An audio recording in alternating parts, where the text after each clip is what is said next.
What's up, everybody? This is Mr. Straight Facts Show. My name is Mr. Straight Facts. Let's get into it. We really don't, well, at least I don't have a lot to cover today other than the protests and things that are going on with that. I've been watching that throughout the day. That's been the main news thing. It's taken over everything because of what happened. I'm here in LA.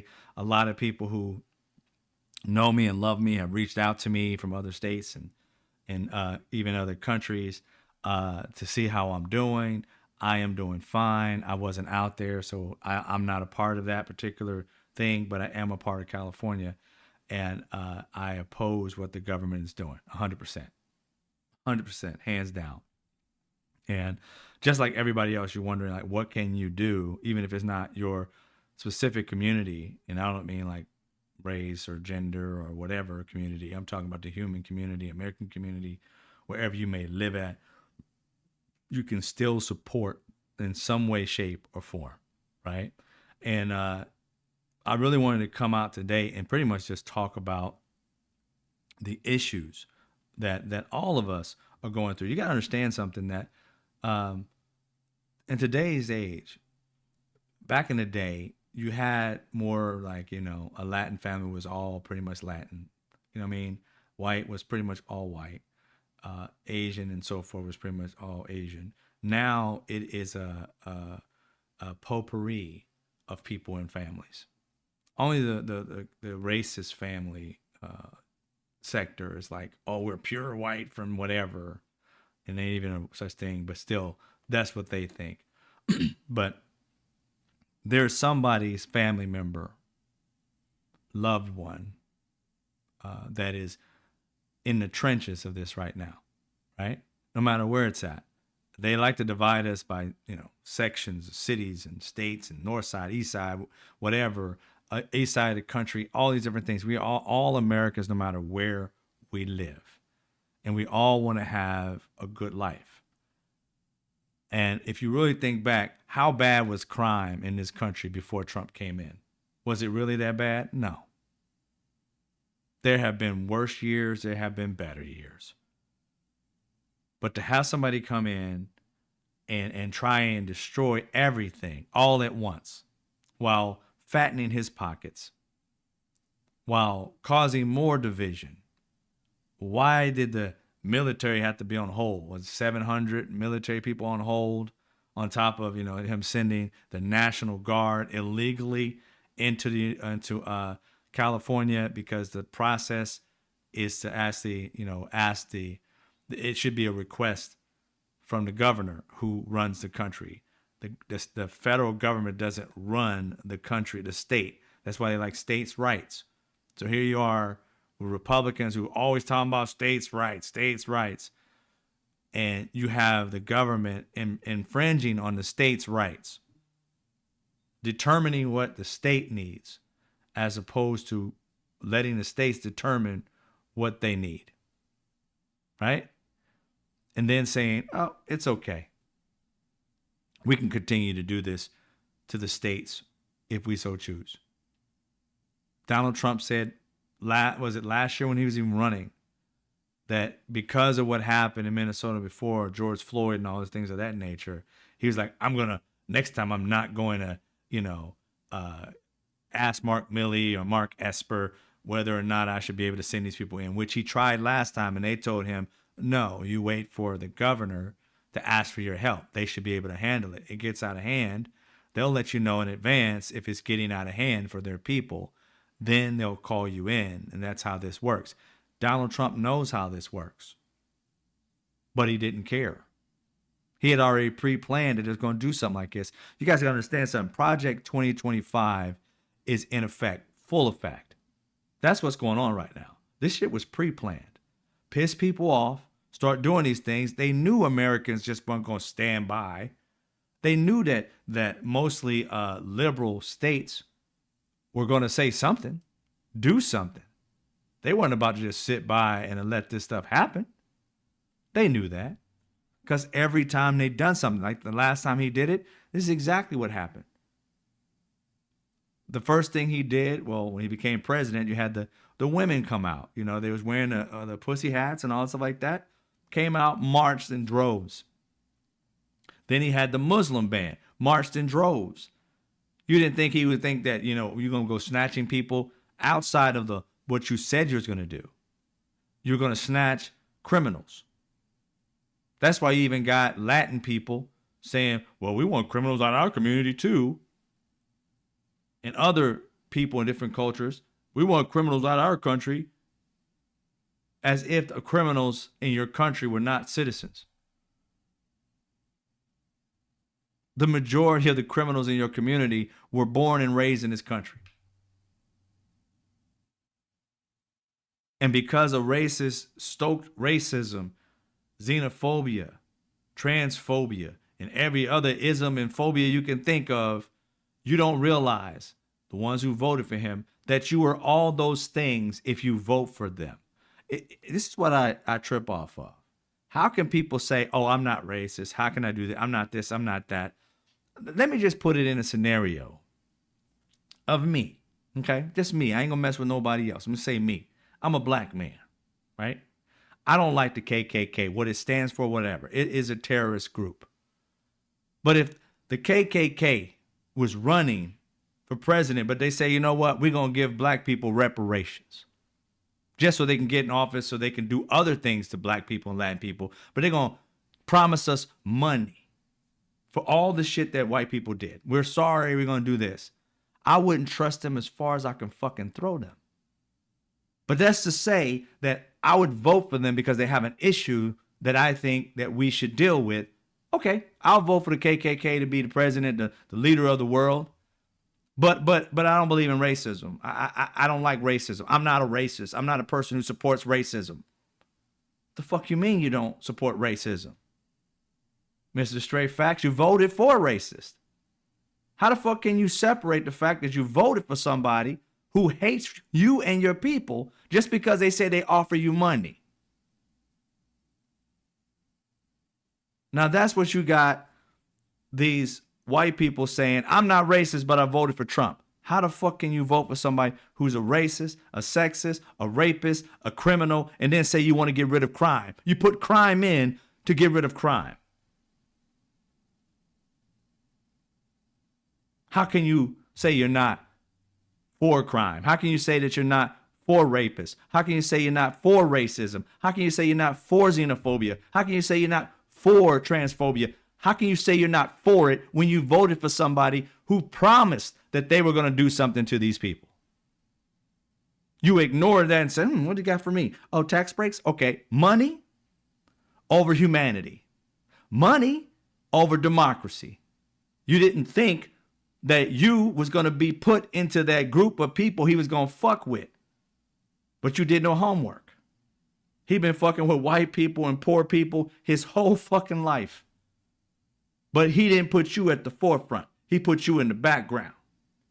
You were muted, but you weren't disappeared. Soon as he gets rid of these people, you're next. You serve no benefit for him.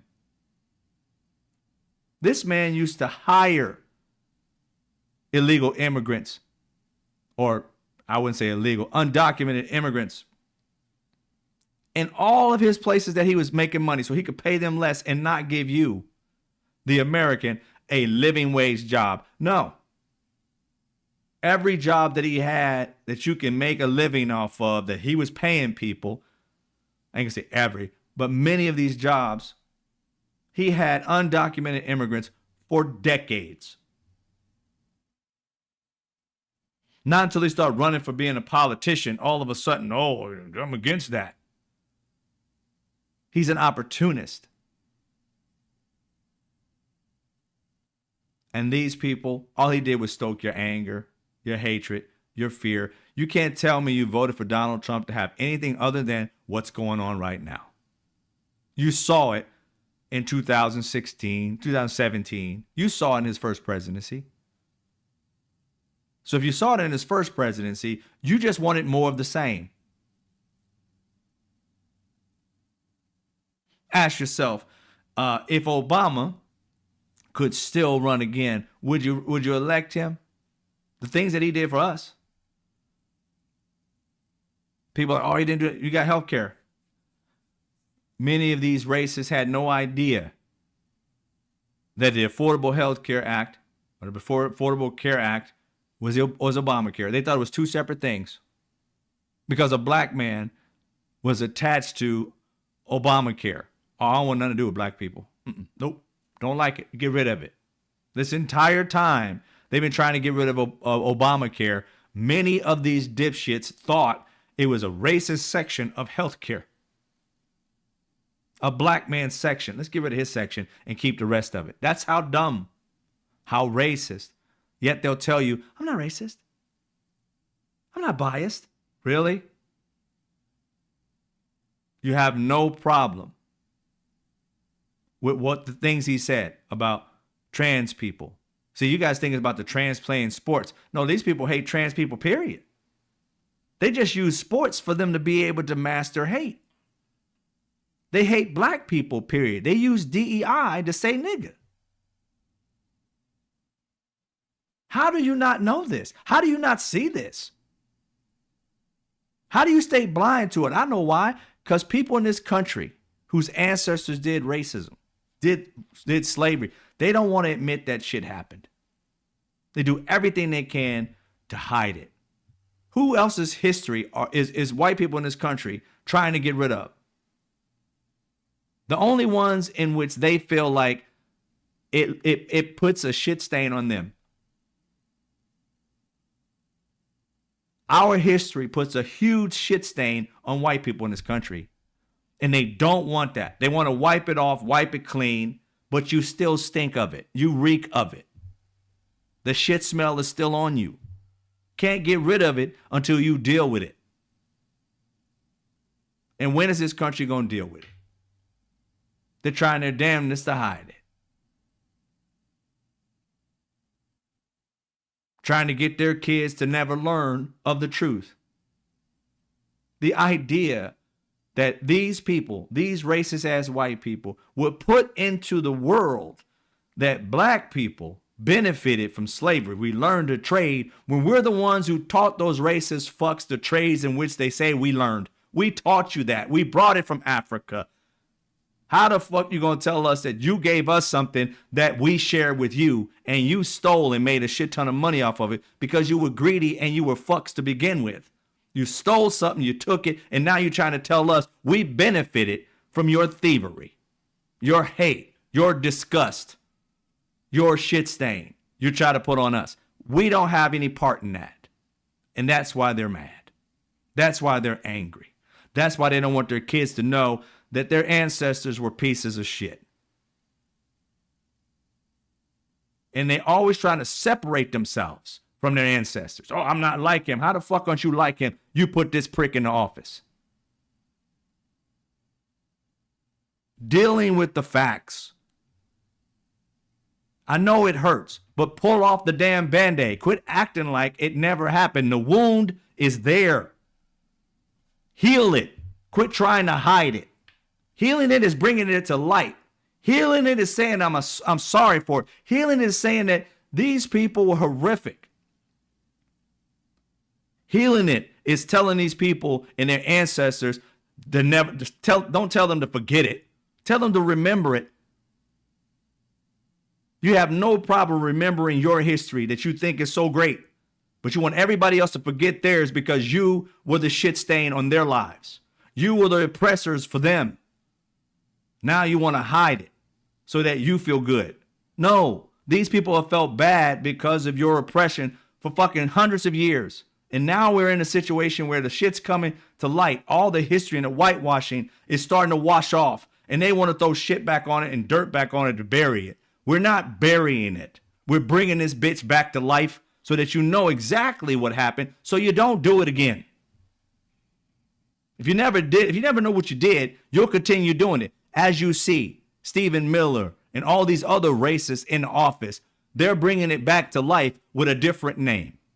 And the only reason most people can't recognize it that look like them is because it is them. They don't know their history. They want to believe in the brilliance of their people in the past. They want to believe they were supreme. A supreme shit is what they were. Nothing else. They're always afraid of every other culture wanting to do to them what they continue to do. Quit talking about the past. Look what Donald Trump is doing now. It's the same shit they was doing then. Grabbing people for no reason. The only difference is they're not unaliving them yet. They're showing you what they can do. But trust me, this will escalate to unaliving American citizens and other people. It's escalating. Pay attention to history and you'll know where the fuck they're trying to get to. They're just trying to desensitize you now by bringing the military in. One of those military people will let off a round in the near future. And Donald Trump is not going to charge them. They're going to celebrate them because it's going to be inside of someone brown, not somebody white. Mark my words. Every time in history, this is how it happened.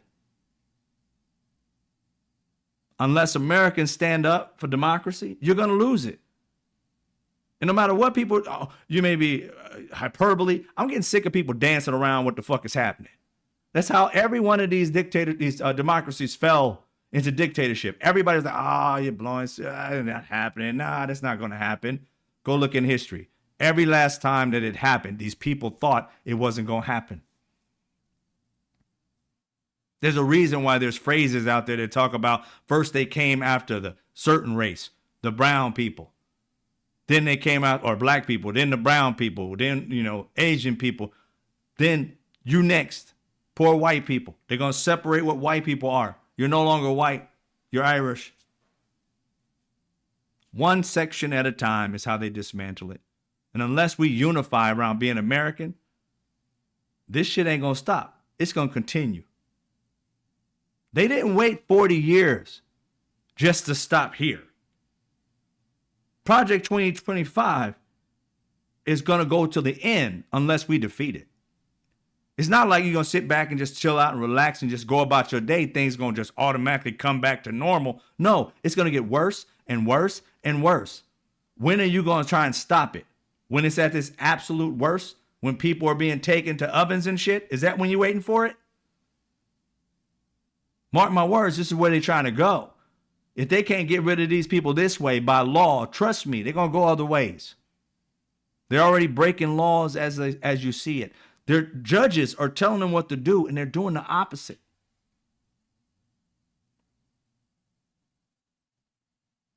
They think they're all above the law. Even though they're losing these lawsuits, they continue to do more and more and more and more.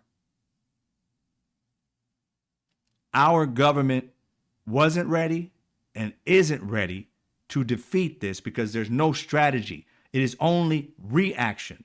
There is no action. Democrats can't catch up because they've already planned every move. Put out this is how the news is going to react. This is how the Dems are going to react. And while they over here, implement this, implement that. They're over here fighting these fires. They're starting fires over here. They're changing plans over here. They're getting rid of laws over here. And they're not going through normal procedures. The House, the Senate. They're trying to demonize judges, the other aspect of the law, judicial branch. The Republicans are not doing anything, seeing as how Americans gave them the power of the House and the Senate. So our government is stagnant. Whatever Donald Trump and Project 2025 with Russ votes wants, they get. They've made it Christmas for these racists 24/7. This is their time to shine. This is their time to bring racism back. Trust me, if it fails, it won't be because of a lack of trying.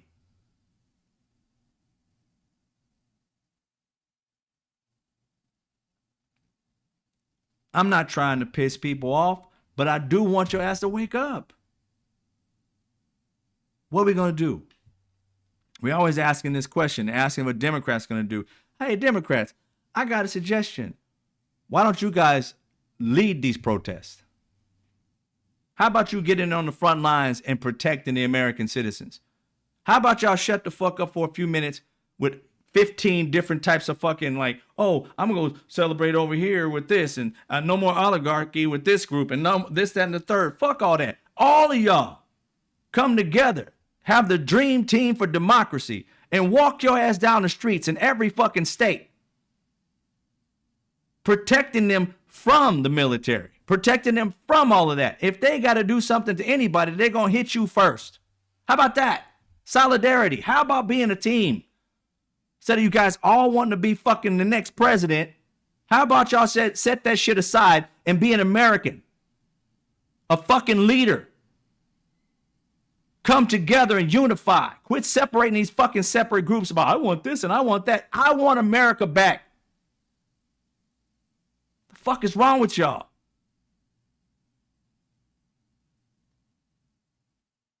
Every last Democratic leader should be coming together in some meeting and saying, we have got to march and be with these people to protect these people somehow. You're so distant from them. It's like they're fighting your fight. Why the fuck are you leading if you're sitting in the background? Get to the front of the bus.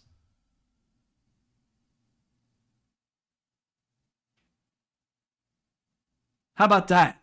That could be something very powerful. The view of that all over the world, that our Democratic leaders and independent leaders and Republicans with fucking sense are all walking together hand in hand all over Washington for miles with millions of people behind them. How the fuck you think that looks? A lot better than you sitting in front of a microphone talking about some bullshit that you can't even actually comprehend. How this shit goes together? All you're doing is talking words. Fuck that. Show the action. The visuals are insane. Drop your passion to be the next great politician. How about you be the great American, the defender of democracy? How about that? Give up your dreams of grandeur of being the top dog and come down with the people and say, you know what? You elected me. I'm your leader. There's no reason I should be behind you. I should be in front of you. That's the type of person or people or groups of people we will want. We don't need to be picking who's going to be the next president. We got 4 fucking years of this crackhead.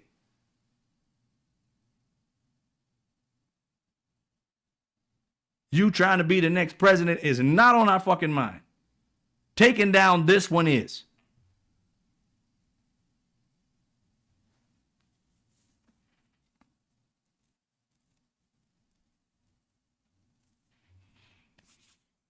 This is my message to the Americans. If we don't come together, this shit's all gone. And if you haven't woke your ass up and you think that I'm talking out the side of my neck, what do you think is happening in LA? Huh? What do you think Project 2025 was? And we done told y'all this is Project 2025 over a year or so ago. Well over a year when it first came out. We showed you videos of them behind the scenes with them saying what they wanted to do. And everything they said they wanted to do is actually coming to fruition. And you're still scratching your head, figuring like, well, no, it could be. When is it going to happen? Tell me, America, when is that thing going to make you go like, oh shit? Because you should be having it now. But I'm tripping. When is Americans going to be like, yeah, that's the last straw? I understand we got lives. But you also have to understand, what kind of life are you leading your kids into? Sure, you got a job. Sure, you got bills. But you know what you got? And that allows you to have all that freedoms. All that shit goes away if you ignore what the fuck is going on here. I know your world doesn't seem like it'll crash, but it will. Don't believe me? Go learn from other countries that recently lost their democracies, that Donald Trump loves so much. Freedom of speech. Oh, being able to say what I say online right now, I could be arrested under the new regime of what they're trying to get. Not only that, in Russia, they'll unalive you. Don't think that shit is not it's not possible for this country. It is. If you're not fighting for it, where do you think it's going? Because they're fighting dead hard on trying to destroy it. And you're just sitting there seeing how much they can just tear down at a time. You got to understand something. Once momentum starts to go, there ain't going to be too much you're going to do to be able to stop it. And they've been going down this hill to destroy democracy. And they ain't at the top of it. They're going straight. They're almost at the bottom of this damn thing before people sitting here like, oh, well, not paying attention to judges. That's a major pillar. Having the House and Senate and not listening to one party. Then even in the Republican Party, if those people don't agree on something, it's like 3 or 4 of them instead of like 100 of them or 50 of them rather. The majority of them don't care about democracy. They're caring, oh, I'm going to help my state out. Don't help your state out. He's talking about getting rid of insurance, Medicaid. Hello? Some of these people, constituents, 600,000 people, one person's constituent is on Medicaid, and they're going to get rid of pieces of it. You don't think out of those 600,000 that a big swatch of those is gone? And some of these people are damn near on life support. Already, what they've done, people's lives have been lost. Jobs have been lost. People have lost their lives. There's some stats. I don't have them on top of my head. I'm not going to repeat them. But I heard them earlier today, and I'm sitting there like, I didn't even think about the fact that there were people who already passed away because of the things that they've done. What Elon Musk did, there are many people, thousands of people who have died based off what he did in the White House with Doge. That freaked me out. I didn't even know it. I'll get those numbers, hopefully, and make a video about it. But it's insane, y'all. We got to do something. And again, we talk about it. It starts with maybe a petition, then moves on to actual different types of missions. But I'm working on that as well to be able to say, hey, look, forget Democrat, forget Republican. We're Americans. All of those who are against this crap, we need to figure something out. All of us. And I know it's got to be some leaders and stuff like that, but I'm just saying, even if it's local, even if we're doing all this in local leadership, there's a lot of visions that I see for us to do stuff peacefully. Because what Donald Trump is trying to do, and many of my mutuals have been saying it for many years, it's not just me. What he's trying to do is put everybody in a situation, specifically people of color, because those are the ones that they demonize, right? So if a person of color is throwing a rock or something like that, oh, it's World War III in this bitch, right? So especially a black person. So they're trying to get these people riled up, pissed off, and guess what happens to them once they do? It gives them the right to do exactly what they wanted to do at the very beginning of this whole process. And that is to call martial law. The country's crazy. All this stuff is going on. Fires here and fires there. I guarantee you on Fox, they're showing all these, like it's just one area that had big problems in LA. The majority of it was nothing going on but just peaceful protesting. I promise you, which I'm appreciative of other liberal stations not showing that all day to day, even though, because of the situation of like, there's peaceful protesting going on today. Why would you be showing the other? Because sensationalism, I guarantee you, Fox is showing like the worst of it and blowing it up like that was everything.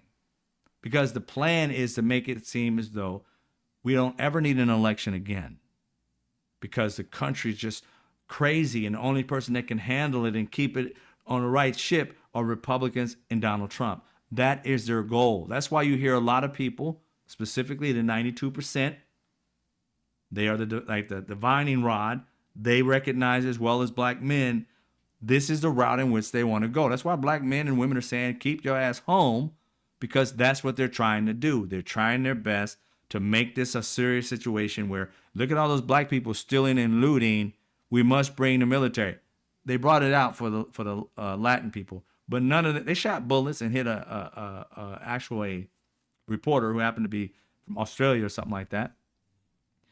And they brought that. They shot some people.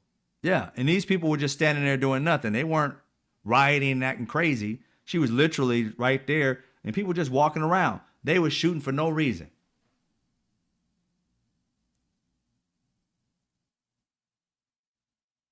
Now, black people know, had that whole thing been a Black Lives Matter event, they've been shooting real bullets.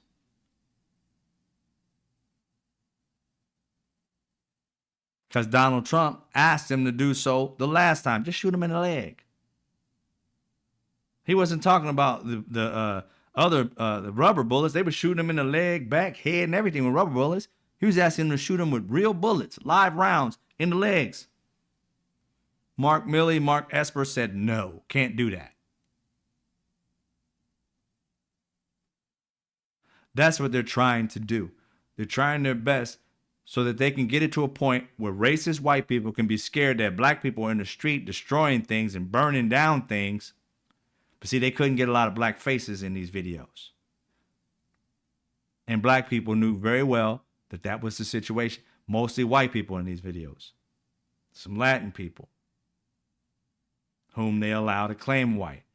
So it seems like them is calling the white people or causing the problem. So you haven't seen any unalivings. You haven't seen any crazy ass white people talking about, I'm going to get my gun and go out there. You don't see that. Because who are they going to hit? Their own people? That ain't happening. So it's a smart move that black people bounce so that this thing can move forward. Because again, they want martial law. And they see enough black people out there, oh, they're going to start shooting and saying that we caused everything. They're going to send out their little tribe of racist white men in black gear, start burning down shit and saying it's black people. Burning down restaurants and stores. And next thing you know, we're in it.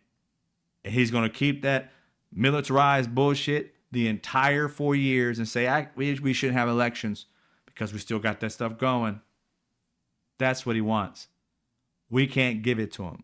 We have to be peaceful, my brothers and sisters of all races and colors and creeds. We need to be peaceful but powerful. That means every day you can come out and do that, to do it. And I'm thinking of ways for us to all be able to do it and not be in these streets. Trust me, I've been thinking of things that we can do that I think are very powerful and is very new, a new way to protest that's safer and everybody can do it. Even grandma can do it. So I've been working on that and I'll let you know about it this week. As long as I keep working it out and we'll pitch it to you. If you don't like it, cool. We can move on. But I think it'll be more powerful. And I think if it's something that we can do all around the United States and even over throughout the world, it would be a huge statement to say fuck Donald Trump and this regime. And something that we can do on the regular. As opposed to, I got to meet up and go here. And you just walk out your crib and be able to take care of it. But I'm working on that. Just bear with me. But in the meantime, I'll make a list of things, a petition that ask all of Americans to sign that we don't want this type of regime. We want democracy back and things of that nature. If we can get that to a lot of people signing it, hopefully millions of people signing it, it really says a lot about what America wants as opposed to what America's getting. But we need people to be active. You got to save this. It's almost like we're deploying into a war. We are in a war right now for democracy, whether you want to believe it or not. This is not normal, ladies. Don't try to normalize what Donald Trump is doing. It is not normal, period. All right? I had my moment of talking about it from my heart, my spirit, as I work on it. We're going to actually watch something. Well, you probably saw the protests. I don't necessarily want to go show that. I'm not going to show that whole thing at all. But I do want to show and it's kind of long, but I want to show this video that I saw earlier today. And it was on, let me see if I got it. Do I have it? Yeah, I do.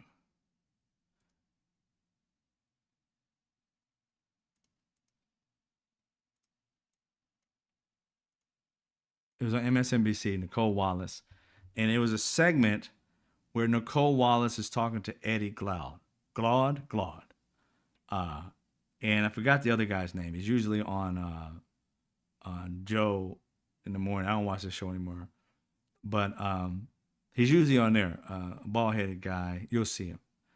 And I watched this segment, and if MSNBC ever sees this, there's something about it that I do not like.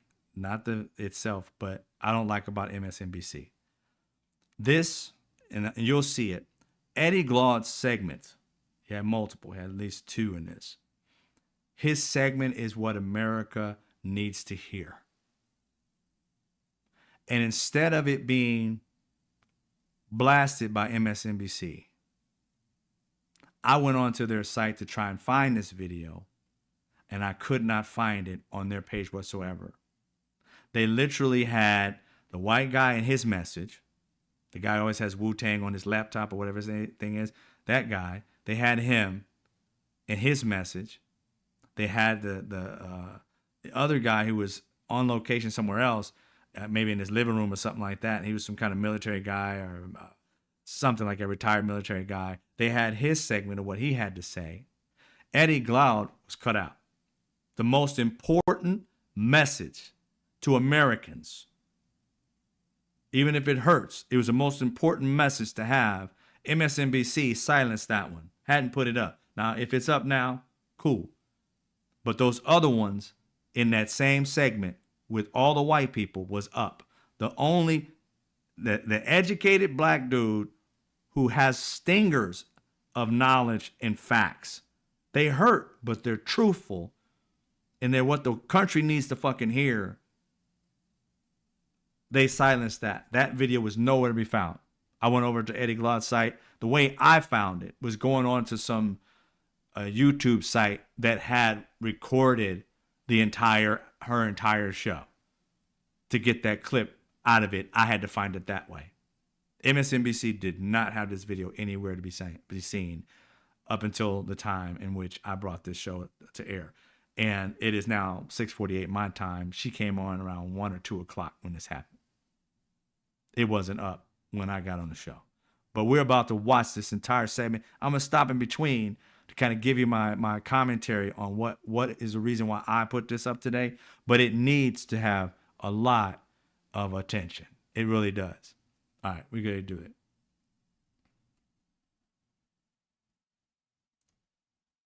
What does this moment feel like? I've been trying to find the language, to be honest with you. It feels as if Trump's ambition is now in full view, that the scene has been set. The barbarians are rattling at the gates. The feckless Democrats refuse to defend the country. And the warriors will now sweep in. And the question is, will we play our parts? So it feels as if the ugly underbelly of the country, right, is in full view in some ways. Yeah. Very, very poignant. I mean, he wraps it all in a bow in a sense of we don't know what's going on, but it feels off, right? And he'll go even deeper, but I forget this guy's name for the life of me. I think it may show it. But you can tell that Eddie Glaude, and I got nothing against these two people. I like Nicole Wallace and also the other guy. But you can tell that what he has to say is off-putting to them. They don't want to close it down. Like, these two are not trying to stop him from speaking. It's just that to me, the way I see it, and maybe you'll see it, but the way I see it, he's talking about their friends, their family members that are Trump supporters, their co-workers, and all these different things who are voting for Donald Trump. And because they are attached to those people, whether it be a husband, a friend, or whatever, they don't want to believe the worst in what this man is saying about what America's coming to. They don't want to paint it with a broad brush, but you must paint it with a broad brush. Because like I said before, you can't tell me you don't like racism, yet you vote for a racist. And then when he starts doing racist things, you say, I didn't vote for that. Yes, you did. The sooner you come to reality and face the fucking truth, you did. You ignored it. You put something in front of it. Now ask yourself, what did you put in front of racism, xenophobia, and the hate of trans people that was more important than their livelihood? Was it your pocketbook? Be honest.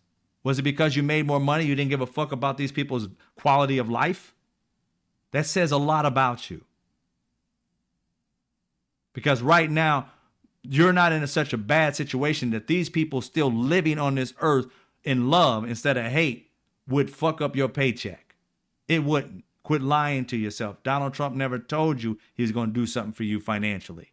As you can see, he's been fucking your finances up, and he's been telling you this entire time he was going to. When he said tariffs, you should have realized that's going to fuck my pocket up. But no, you didn't see that either, because you saw the hate of China more than you saw your pocketbook. Don't tell me that you're focused on good issues for you when it turns out if you don't pay attention to the shit that he's saying, your pocketbooks will be hurt, not lifted.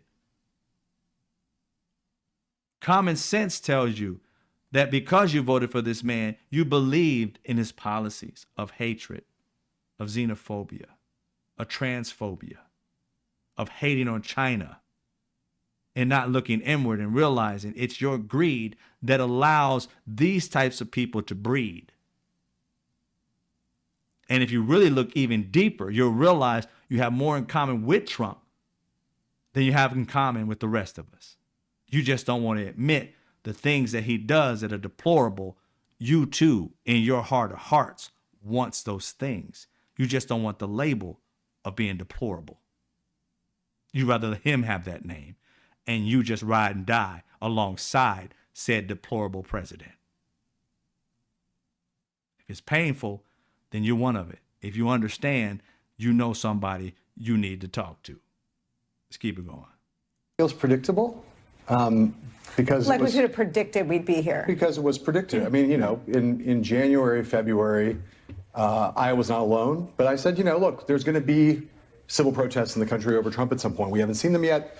Unlike in Trump 1.0, we got them right away with the Women's March. And on the basis, And then the Muslim ban. the Muslim ban, but the Muslim ban, but really, I mean, the huge women's marches were the first, right out of the gate. And I thought, well, there will be mass protests at some point. This is not one, by the way, but there will be. Eddie Glaude, you were. That's true. This is not one. This right here wasn't large enough. I mean, the women wearing the pussy hats was way bigger than this group that happened here in LA. This was an isolated incident of them going to Home Depots. And if you are a part, I don't know about every state. I haven't been in every state, but I know in California, a part of just our society is that, you have undocumented people or even just poor Latin people. This is one of the things they do well for some reason, these particular groups of men, that they go to Home Depot and they will move shit for you for cheaper than if you went and hired people who were, movers charging you $1,500 to move a refrigerator. They would come and move your entire home for $5, right? So, and that's amongst 5 of them. Each one give $100. So when you look at that situation, that's what in this state, we have no problem with them. They're not committing crimes. They've been in our homes and haven't stolen anything. We're not worried about them. But they came anywhere they can find a group of Latin people so that they can have that picture that we've taken them so they can feed the meat to the racist. So they can look like, oh, they're doing their jobs because everywhere else they're failing. They're not lowering your price of eggs. They haven't lowered the price of goods. They got tariffs coming on, which is going to increase prices, which you won't see for another 2 or 3 months. Around Christmas time or when school comes back, oh, these prices are going to be skyrocketed. And you're going to start like, what the fuck? You thought it was high now. It's going to continue going up. People are going to start losing their jobs because these people, in order to make money, are going to have to fire people and have you work 2 to 3 more jobs than you're already working so they can get these things out here with just a little bit of a hike as opposed to the entire 30% or whatever it may be, 10%. There are companies already, they've increased their prices 8%. They eat the 2% and they're charging you 8%. So what does that mean? Your products are 8% higher from these companies. They already were charging you 20, 30, 400, 150, 500, 1,000% more than the damn product costs. But this is all their profit margin. Okay? Their product is $15. They're selling it to you for $250. There's already enough profit to go around. But no, they want more. And so if it costs them a little more, they could eat it because it only cost them $15. They could easily eat the 30% and still make profit. Right? No, not going to do it. 15, 250, they're going to add 8% onto that. And trust and believe there are going to be products that they don't get from China that they're going to also put that 8% on. So you're going to be paying China tariffs on something that came from another country, from Japan or from Brazil or wherever it may be. They're going to be giving you that 20%, that 30%, that 10%, whatever it is on products they don't even have to pay this for. Those other countries I mentioned still, I think, have the 10%. China has 30%. But still, they're going to charge you for those particular things. Everyone, just keep your eye on it. If it says made in China, it might be 30% more or 28%, whatever it may be. All these other states, 10%. It's going to be 8% more for you. They're going to eat it. Slowly and gradually, they're going to raise the price. These companies don't care about you. Keep it real. None whatsoever. So their bottom line is their investors. That's why I say you got to cut these billionaires down, because if not, they don't care about you. Why you care about them? It doesn't make sense to me. That's what I feel about it. But I'm different breed. Let's get it. We're bursting as we were droning on. No, I'm just thinking about what the country is primed to accept. There is the reality that Donald Trump is breaking every norm. He's extending the scope of executive power. We know that what he's doing is a spectacle for his base.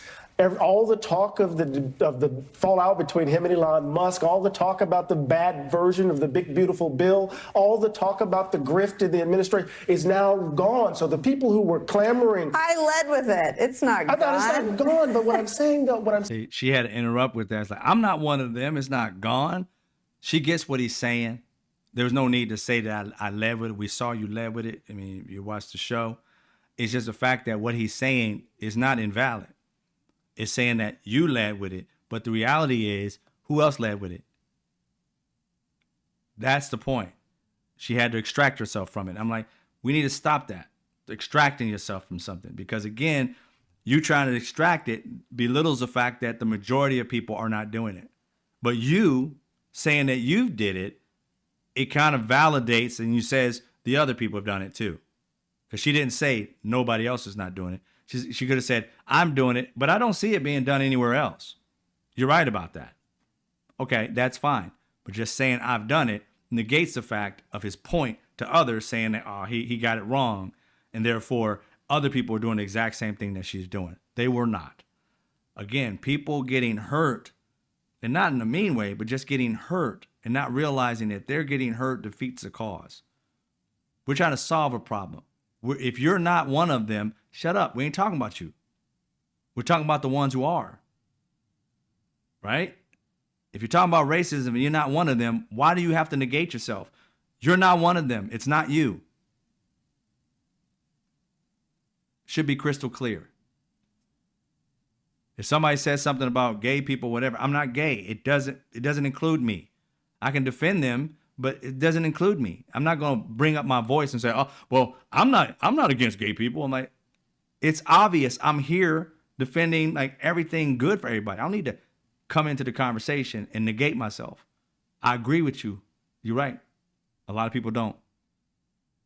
It has nothing to do with me, because I'm one of the ones that they're not trying to change. I'm already there. I'm already on their side. The ones we're trying to change, I get. That's what we need to kind of like understand. Stop trying to negate an issue that is real. It may not be real to you, but you don't have to negate yourself. We already know it's not real to you just by the way you talk, just by the way you walk. Your actions tell us. We don't need to hear, I'm not one. I can witness that. Racists would not be in a room listening to my black ass, right?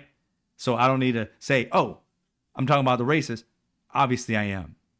But I do it anyway because people still have that reflex. They think we're talking about them. And I'm like, please get out of that mindset. I'm not talking about them. I'm talking about the bad ones, 100%. But it's something that, we've been trained, and I understand it. But we need to get over that and get to the problem and stop negating the real problem. But let's get it. Saying though is that, is it the case that because this is happening, the cracks that we were noting last week and the week before, will that disappear now that folk have their red meat? Now that they're going to see the spectacle of quote unquote LA on fire, which it's not? Right? What will happen? Will he activate the ugliness that got him in office in the first place? Will folk now declare why they love him? Because we know that he's always good on the immigration question. And then the second thing, this reminds me historically of it's not a clear analogy, but when the nation, when these political factions divided the nation in between slaveholders and slave catchers. Nuclear button. At that point, you probably won't see this anywhere. Just because he brought up the analogy, not a full analogy, of racism and slave catchers, things of that nature, the white owners of this, it's off. You can see, once he brought up racism, watch even their demeanor change in not accepting fully what he's saying and trying to negate what he's saying. Like, it's not all of us. And like, he didn't say all. For those who voted for him. For those who voted for him, you can't break down and say, I'm not one of them when you were one of them. You can't say, I went to the rally and we all hated on these Latin people and we got in there and start, fighting and everything, but I didn't throw any blows. Well, you were there. You were a part of it. You knew there were hotheads in it. You got into that fight. You are part of the entire thing. If it was only like 10 of y'all coming and 8 of y'all fought and you didn't try and stop them, you were a part of the problem, bro. If they arrest you, they're like, did you throw a punch? I'm like, no. Did you know they're going to throw punches? Well, yeah, but I didn't throw any. Well, you came. You were an accomplice. You can't throw your hands up because you pussied out. You were coming to fight. You just couldn't throw the blow. And because you didn't, I'm not a part of it. Same situation. You got behind a racist. And then he did racist things. And you're like, I'm not racist. You supported one. You gave one power. You can't back off now. You are a part of the problem, bro. Sis, you're part of it. You can't say you're not.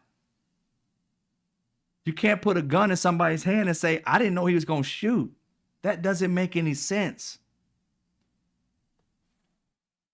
When they made everybody with the fugitive slave law, all of us had to, if someone escaped, all of us had to return that particular piece of property to these folk. With ICE running around LA, forcing people to make choices. Will they protect their friends, their neighbors, their family members? Will they confront these folk and they're terrorized? You see people crying, you see babies crying, and these people come in here and do this shit? And what are they supposed to do? I loved it when he said shit. I ain't gonna lie. I was like, oh, yes. I was all into it. I was into it. But anyway. And then you just add the police into that? We know that the country's about to pop. So I'm sitting here trying to figure out, excuse the cuss word, I'm sitting here trying to figure out, right, what will the country stomach? Are they going to allow this man to do this? And the answer that I keep coming to is yes. Say more. I don't know what else to say. How can I, here's the thing.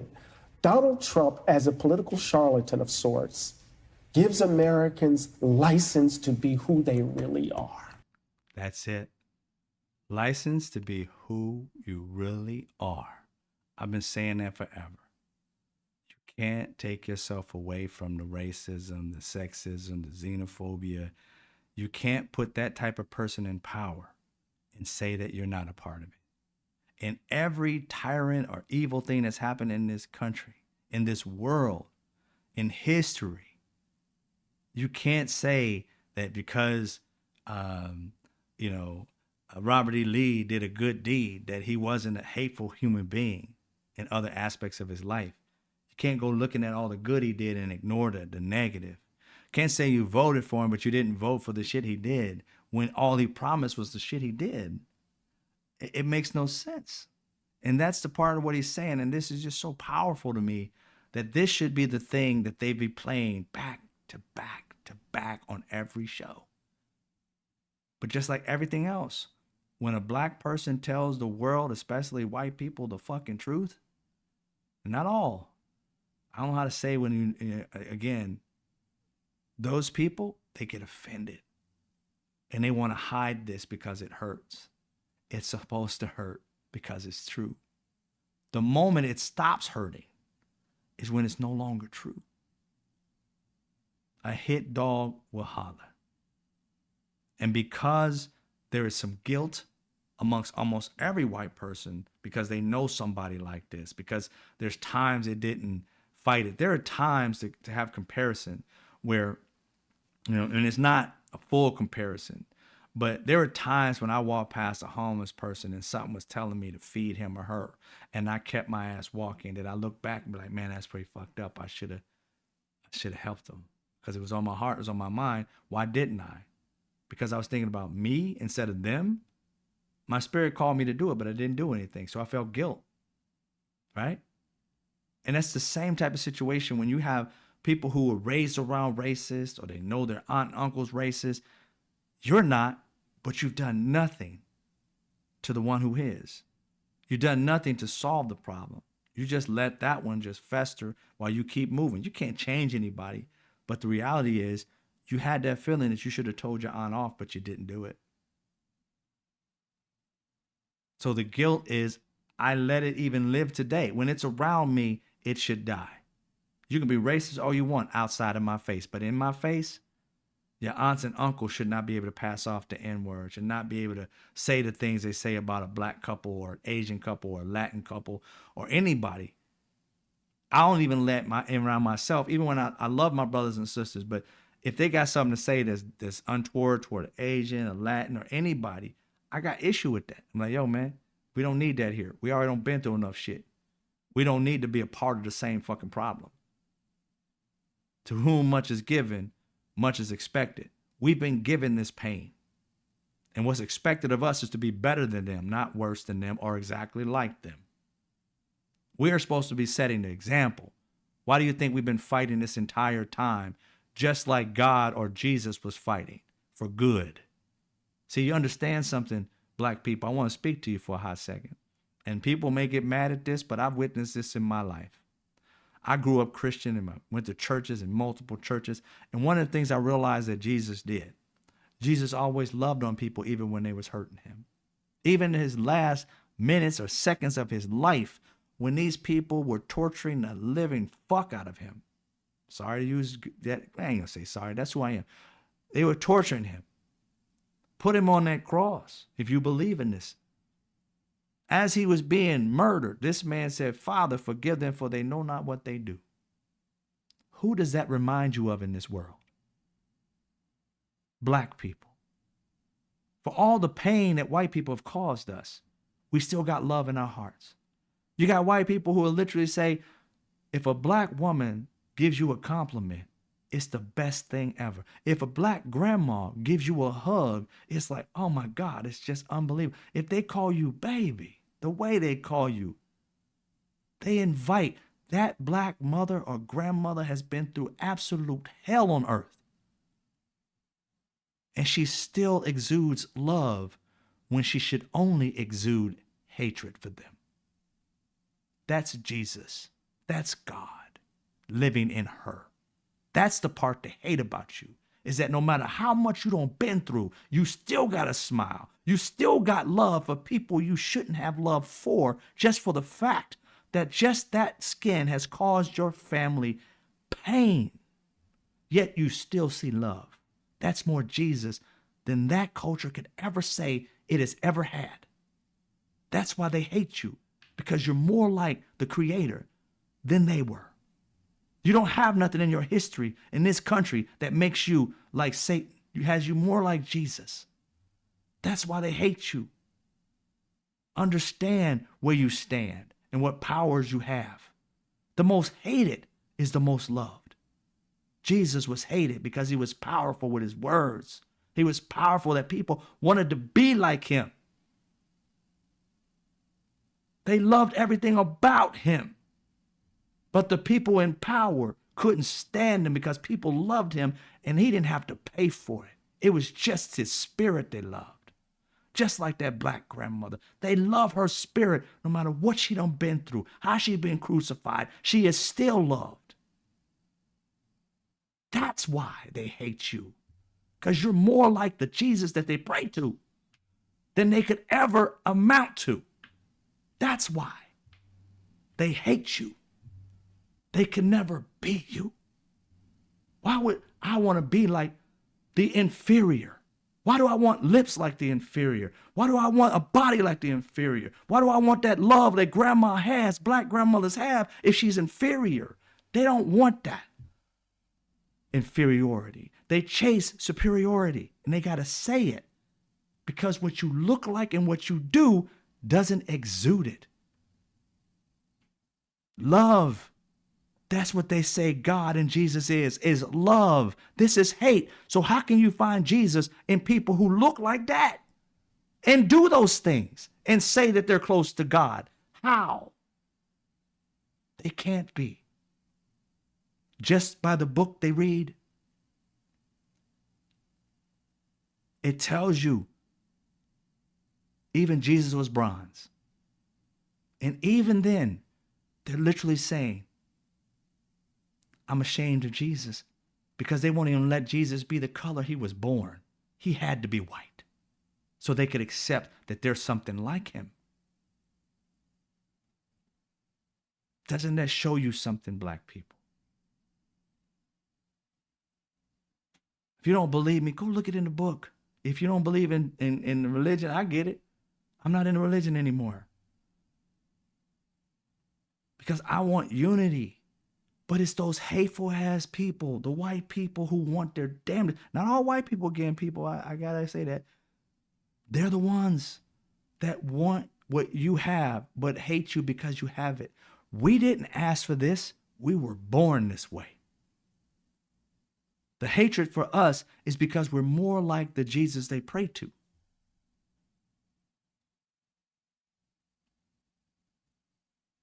Ask yourself that.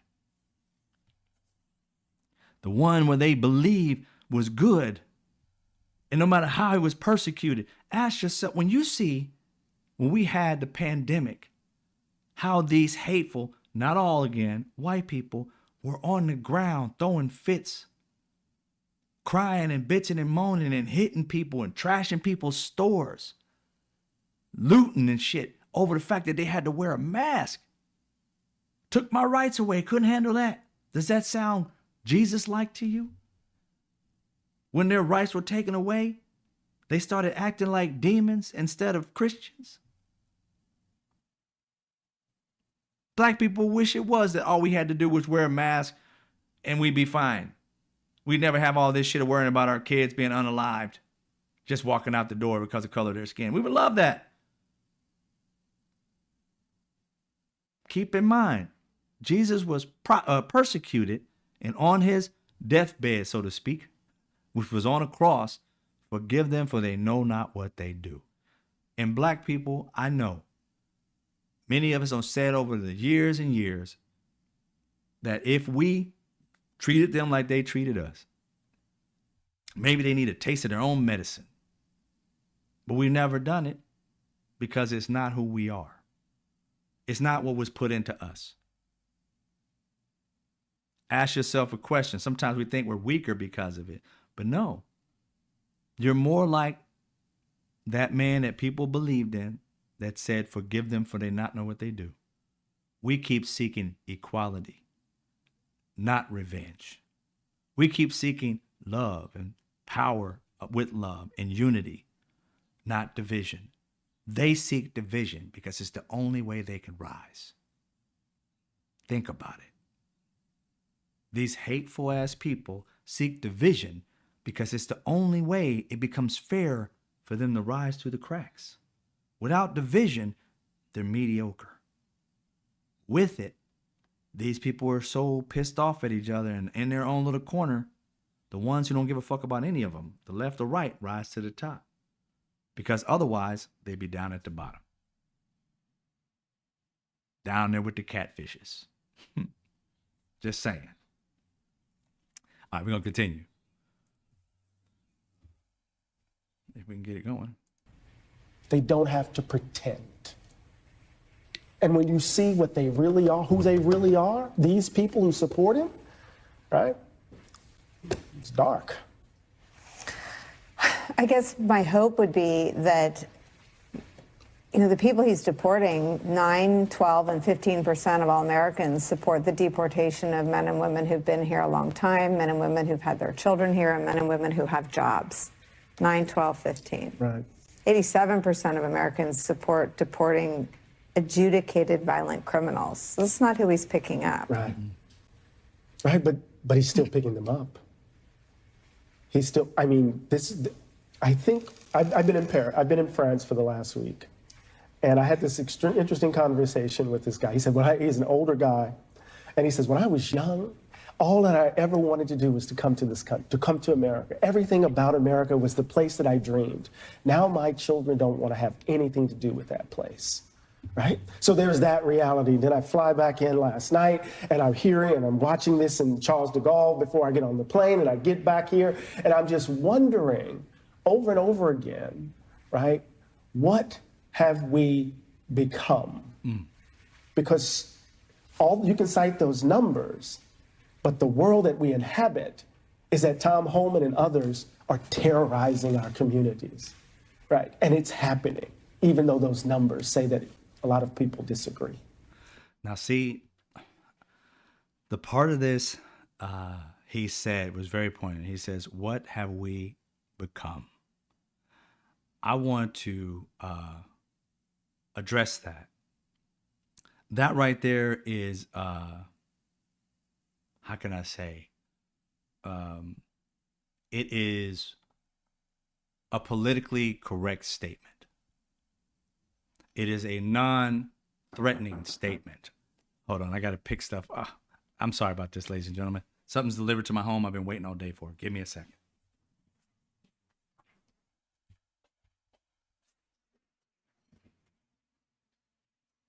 Andrew? Yes, sir.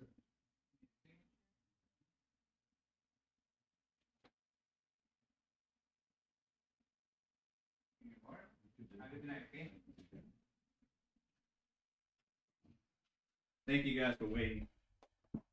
This is the reason why I was late coming on today. They're supposed to deliver it to me. But I say that it's an intellectually, like, I ain't say dishonest, but a statement that is meant to be, how do you say, comforting more so than a dagger. He's saying, what have we become? It's not what we've become, it's what we've always been. See, Black people have been telling people, and Latin people, and even Asian people, they were saying it in their own way, that this country has been racist.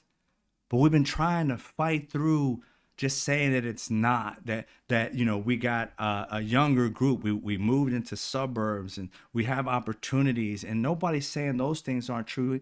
They both are true at the same time. We've been trying to say that just because Black people can rise and Latin people can rise and have jobs and have businesses, that this country's not racist. But Black people have been saying it the entire time. This is a racist country. We were pissed off at Kamala Harris, even though we voted for her, of course, through the things that she wanted to do, when she said this is not a racist country. Again, these things are so that you don't piss off the white people who are good, because then they think that you're just talking about them and they're trying to be politically correct. And I'm like, fuck that. Tell the fucking truth. Quit trying to skate around shit. So what if I lose a follower? So what if I don't get to be the next president or whatever I'm running for? Tell the fucking truth. Quit trying to make people feel good about shit. This idea, this crusade to get people to like you gets on my fucking nerves. Tell the truth. Telling people what they want to hear is not it. Tell them the truth so that if it is real, that they change something before it gets bad. How would you like it if your doctor says, you know, you have something that's cancer-like when you're at stage fucking 4? You don't want that. You want him to tell you, you got stage 4, let's hit this shit aggressively. But instead, People in this country don't want to hear the fucking truth. They want to hear the shaded truth so they can feel good walking away. But I'm telling you, this country is racist as fuck. And the reason why it's going to stay that way is because people get uncomfortable talking about it. It is high time that this country talked about racism the way it needs to be talked about so it can get over with. We need to put chemo on racism so we can get rid of this shit. Can't get rid of it if you're always trying to say it doesn't exist or some variation of it doesn't exist. It used to exist more. It's not that much now. And then people it gives them that leeway to say, it's not really. As long as it's not in my life, it's not real. Bullshit. What do black people get out of telling you that there's racism that exists in this country, and this country's systemic racism, systemically racist? What do we get out of it? Do we get a cookie? Do we get some kind of award to tell you our lives are fucked up? That most of us need therapy because every day we got a code switch? We got to act a certain way? Many of us are fearful to even go into our boss's offices because what? We may get fired or reprimanded. We don't feel free enough to be able to do what every white person does on the regular. You don't have these particular societal norms that hinder you from being your absolute best. Black people do. So much so that other cultures have come to this country and adopted, if they're close enough to whiteness, the same thing as white people, treating black people a certain way, just so that they can get closer on the ladder. Just hop right over black people who fought for them to even get into this country. But if I believe what white people say, we'll skip right in front of black people. Opportunists. Not appreciating the people who fought so that they could actually be able to be in the country or anything of that nature. The hell with that. They give that to white people, even though black people had to die for them to be able to get that. If you ask cultures, most of them have now, with the advent of social media, but going off your regular high school, college degree and learning about history, many of them didn't even know that we were the reason why the Statue of Liberty actually exists. They literally thought it was for immigrants. Majority of this country, if you told them that, they believe it's for immigrants. Had nothing to do with immigrants. That's how bad this country has distorted every time something happens from a black person, or if black people sacrifice for, or if something actually happened that was great for black people, how they try to make that shit all about white people. They've turned a brown Jesus into a white one. They turned the Statue of Liberty about white people in 1776. When it was about 1863, 1865, when black people were freed and America became a true democracy based on the French, who were going toward a dictatorship, so to speak, and they wanted to appreciate America for going toward a democracy where black people were freed, treated fairly. And even in so doing that, they hijacked what the Statue of Liberty is supposed to look like, made it some kind of Greek or Roman goddess when it was supposed to be a woman of color. Had a tablet in her hand when it's supposed to be shackles to prove that she's no longer a slave, she's free. Snatched it away from black people. And you want to tell us this country isn't racist? Then why don't you know the true history of America? Why is it that everything that black people have done has somehow become a thing of the past, like you can't remember it? Why is it that the lives for 200 and something years that black people had to go through, 49 years of slavery, and then on top of that, the Jim Crow, going through all that, you want us to forget? But 1776, which is 100 years before, you don't want us to forget. Ask yourself these questions. If it's not a racist country, why do they want black people's history erased?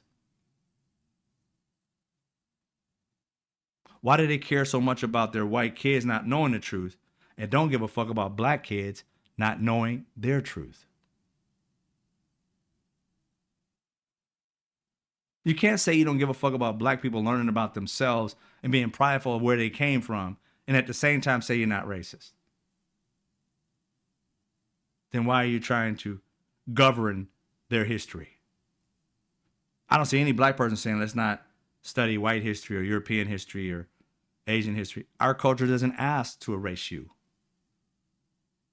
It's your culture that wants to erase other people because it makes you feel bad that your people were like that. And the world has come away from that. So far away from that. But the reality is, these racist white people want to go back. They keep talking about going way back to the 1700s. That's slavery, right? You understand that? Even them saying that should have freaked out a bunch of white people, black people, Latin people, and people. Why would you vote for a man that literally wants to go back? The laws that he's trying to use to do Project 2025 is from the time slavery existed. It's from the time when women couldn't have jobs. It's from the time that women were barefoot and pregnant. They want to go back to times where those things were the norm and use those laws to implement today. Things that we've left so far behind, they want back. Why would you want to go back to some other law from way back to implement now if you ain't trying to take everybody back to the 1800s? Laws that haven't been used for well over 100 years or more. These things should be easy for you to understand. But for some reason, it's like pulling teeth to get people to understand where this man is trying to go. It's pulling teeth to get people to understand where they've already been and they're at right now. Because it hurts to say you were wrong. It hurts to say history was so fucked, we don't want to ever repeat it. We should know about it, because if we know about it, we know when we're starting to go down that road, we don't want to go there again. But if you don't have that pain attached to it and time goes by, then you start to think this is new, this is something different. But in reality, it's the exact same thing. That's what they love about it. They can continue to repeat history because most people forget it. It's only the hateful ones that haven't. Project 2025 is the same shit that the people did to enslave people. It's the same plans over and over again. They're just rehashing it. These same people applaud Hitler, white nationalists. And how does someone vote and say, I voted for the policies, when the only things that they talk about policies is tax cuts? They ain't got nothing else. These fools spent millions of dollars to talk about refrigerators and stoves. Coming for your stolen refrigerator, that should have told you they was remedial to begin with. Who the hell cared about stoves and refrigerators? You buy that shit once in your house. Unless you and your family is tearing up refrigerators, by the time you leave your house, not unless you live in there 60 years, you don't need 400 refrigerators. Why the hell you give a damn about this shit? It is not the most pressing thing in the world, but we're going to spend millions of dollars and have meetings on some dumb shit like that.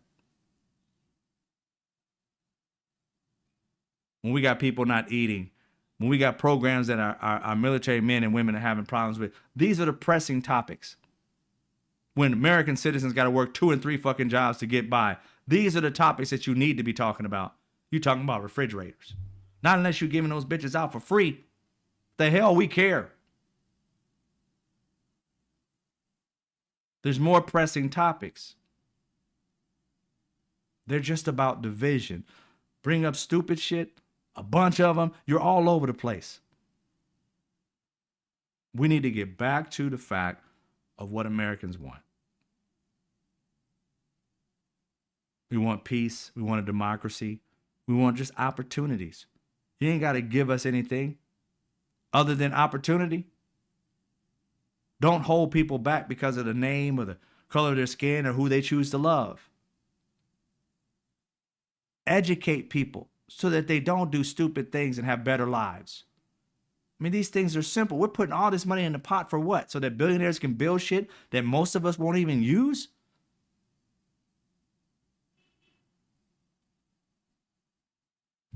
Makes no sense. Makes no sense. Anyway, let's keep it going.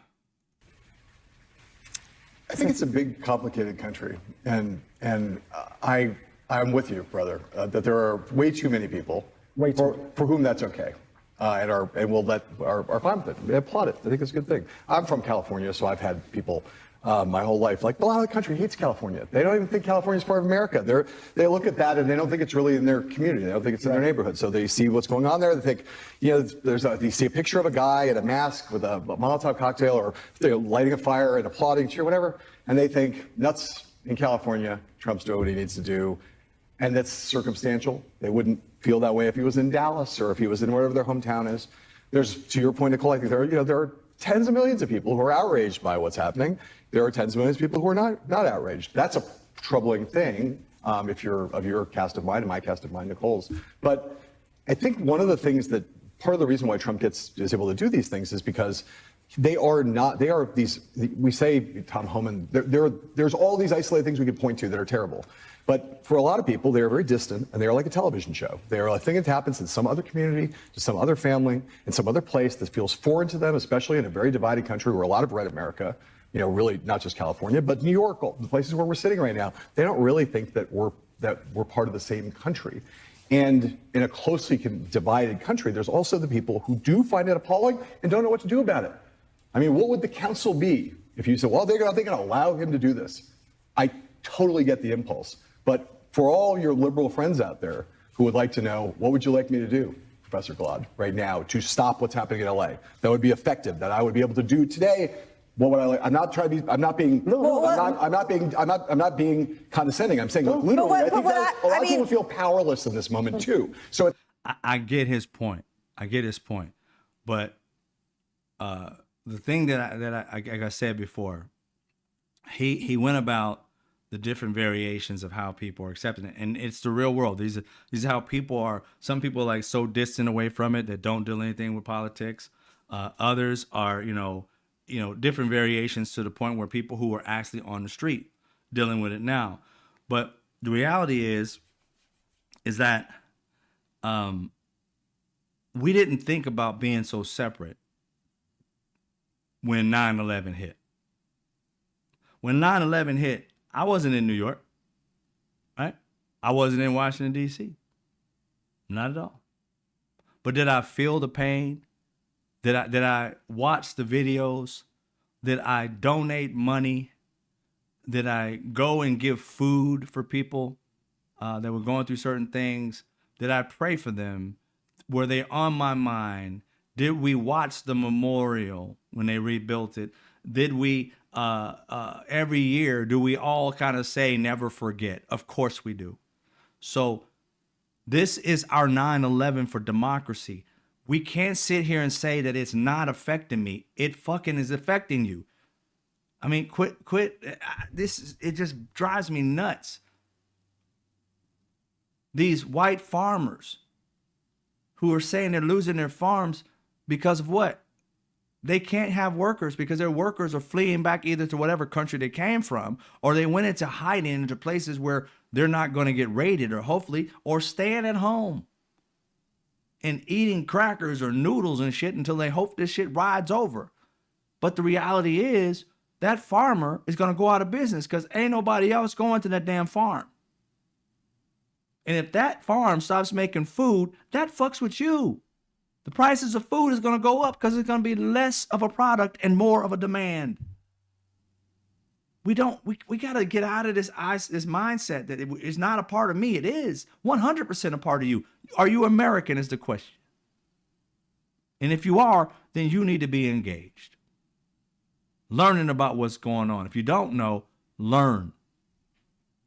This is your country too. It's not a situation where you're going to sit here and allow Donald Trump and his people determine what kind of country we're going to have in the next 4 years.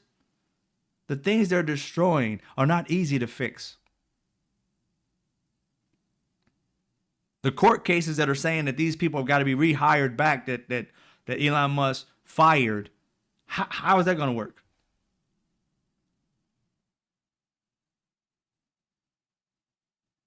Are they going to get paid to not work? I mean, Either way it goes, is money that's going to be put back on the till that we said we got rid of. It is so much crap that's going on. It is your tax dollars. These same people had a shit fit thinking that, oh, you know, my tax dollars going to this and to that. I'm fiscally conservative, I want to cut money and this crazy spending. If you really cared about that, you would realize the things they effed up cost us more than what they saved. And you'd be like, yo, put a halt to this shit. Y'all ain't doing it right. No, let's come together. Let's get back to the House and Senate so that we can do this right. Because you only wasted $100-something billion. You only came up with $100-something billion. We net zero. We back to where we square off. And the reality is, you didn't save $100-something billion. That's just some bloated number. You saved more like $9 billion. We spent $130 billion so you can get not, man. If you cared about this country, you'd be like, yo, halt this shit. You guys are not doing it right. Get together with some other brains because your brains ain't working right. But it's not. So that says that the people who say they care about this country really don't. Now, what do you really care about? Quit saying this about money. Because if it was, we've wasted more than we made. And they want to sign a bill that's going to put your kids and grandkids at least $4 trillion more into debt than we are now. It's not going to lessen anything. It's going to impede going forward. Whereas, more than likely, either your taxes are going to have to go up during Donald Trump's presidency to fix whatever he's fucking up, if that thing passes, or your kids' taxes are going to go up. And you got to understand something. In the future, they want robots. So how you putting your kids into poverty on purpose? That's crazy. It's not that they don't want to stop it, but they just don't know. They don't feel like they have agency. But when did it become that only liberals have to save the country from being heinous? I mean, like, that's the ding, ding, ding. That's the problem. So all the Republicans are for dehumanizing anyone, maybe or maybe not in the country illegally. I mean, ding, ding, ding. That's where we are. I think there are a lot of people who are not. I didn't mean to say only liberals can save the country. I just mean there are people who have. This is what I don't like about what he's doing. He said that at first. Because he was asking Eddie Glaude to get liberals, you know, to figure it out or whatever, right? So that was his point. And he didn't have a second thought about what he said. He had said that earlier in the conversation. What was the last thing he said? But not too far before that. But then she goes, ding, ding, ding. Why is it responsibility of the liberals or the Democrats to fix it? Because Republicans don't give a fuck about people. And she's a ex-Republican, and I think so was he. And so he had to back off of that. Again, this political correctness is driving me up a wall because he wanted his best to come back. Now, what he just did right then was just back up off it. Well, I didn't mean to say that it was just going to be Republican and Democrats, but anybody who's against this. No, you guys have steadily, not just them, Democrats too, have been putting this all on the Democrats' like plate to fix. And there is no pressure on Republicans to fix it other than these town hall meetings. You guys don't press Republicans. You're not trying to get in front of them and do to them. You're telling the Democrats that they're, even Eddie Glaude said, feckless Democrats. There are things they can do. Like I said, the unity aspect of all these leaders coming together, flying in from Chicago, from LA and other places and marching in Washington and going in front of the people saying that we don't want this anymore. Put the leaders on the front line so that the military ain't trying to shoot the leaders. And if they do, they in some serious trouble. Laws they would be breaking about affecting any of the leaders of the country. Instead, the people have got to lead while they sit there and hope that and then what's going to happen? Democrats going to be asking you for money. We out here busting tail. People out here getting shot with rubber bullets. And you sit in your high tower saying, yeah, they're doing great. No, your ass needs to be in front of them. Right beside them. If not in front of them. Be in their protection. A line of Democrat leaders. That says a lot. None of y'all have come up with something like that. That shit came off the dome earlier today. One way you guys could show some leadership is that all of you come together. We need unity. We don't need 1,500 Democrats trying to figure out how they can get in power to be the next vice president, the next whatever the fuck. We need you to stand for democracy. All y'all get together and show some kind of solidarity and have us all watch this shit. The whole country behind you, like 9/11, when we was behind dumbass Rudy Giuliani, when they had that ceremony about all of our people Americans who were killed by these terrorists. This is just as bad. These people, these are domestic terrorists that are in the White House, destroying democracy from the inside out. And we're sitting around here just going to work on a regular fucking day. This is not regular.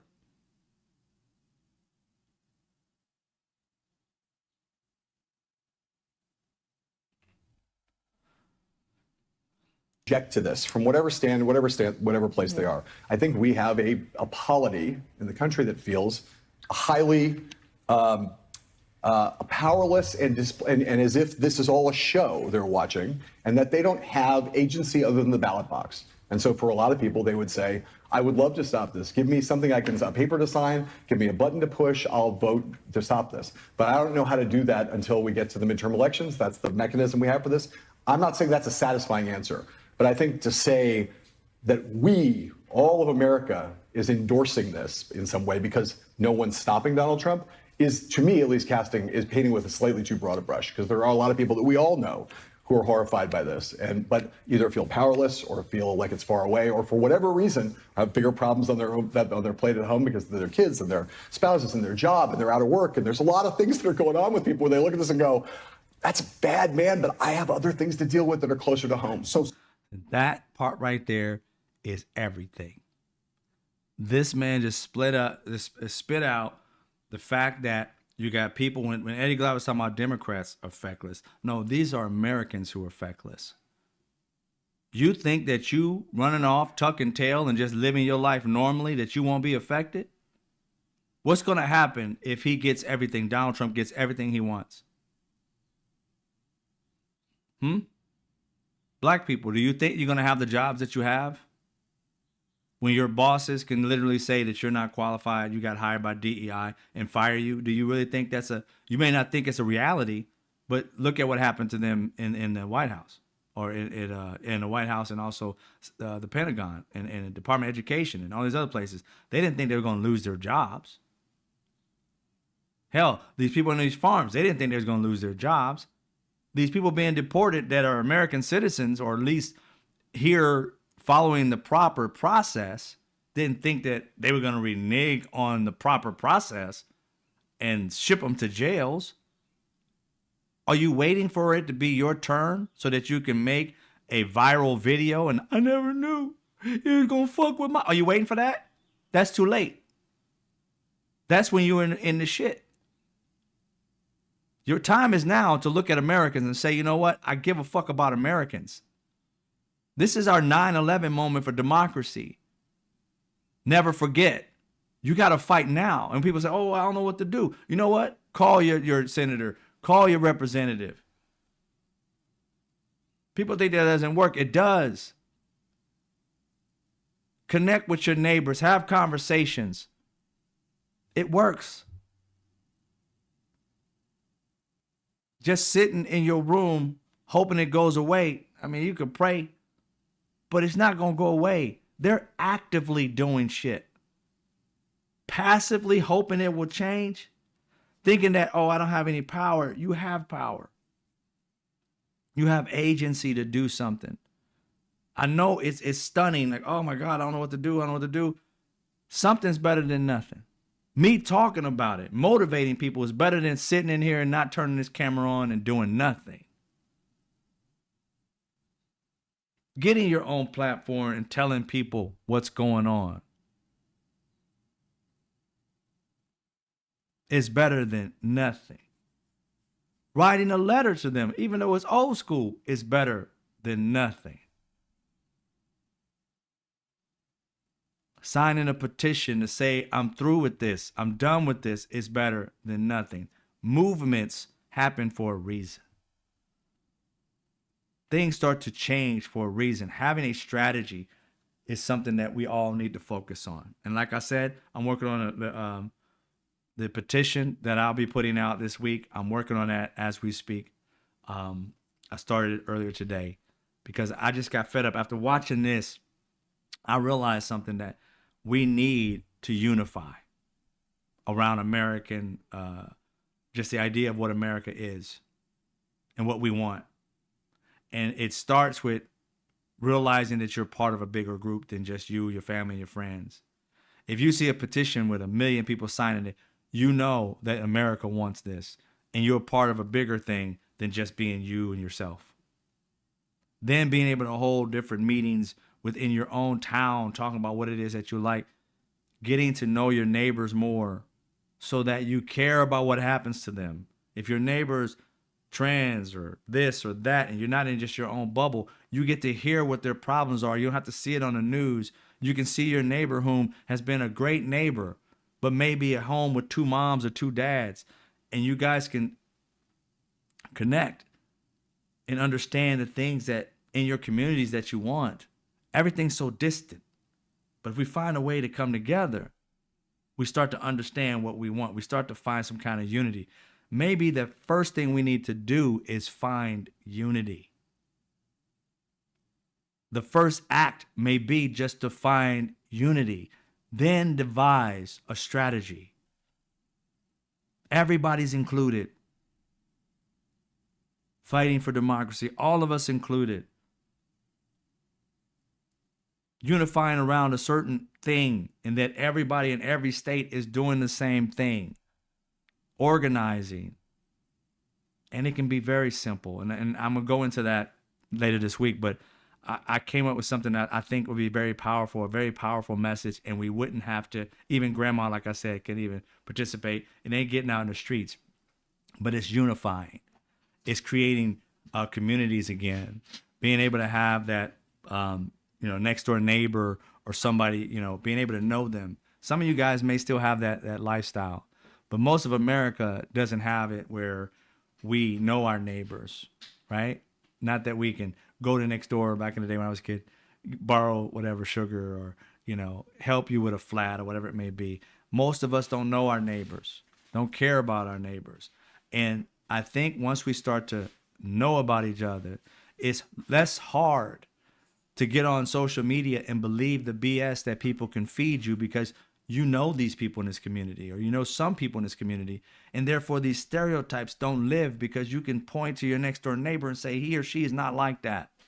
You can point to a cousin or a niece, they're not like that. And as you grow within your community and people knowing each other, it's harder to believe the BS if the people that you have this disrespect or anger or hatred toward, in your community, and know it's not like the stereotype or the BS they're trying to feed you. The more we can come together in our own communities, and then through and far as well as globally or nationally, and then globally, and realize there are things that we want as people, and how can we get them from community to community.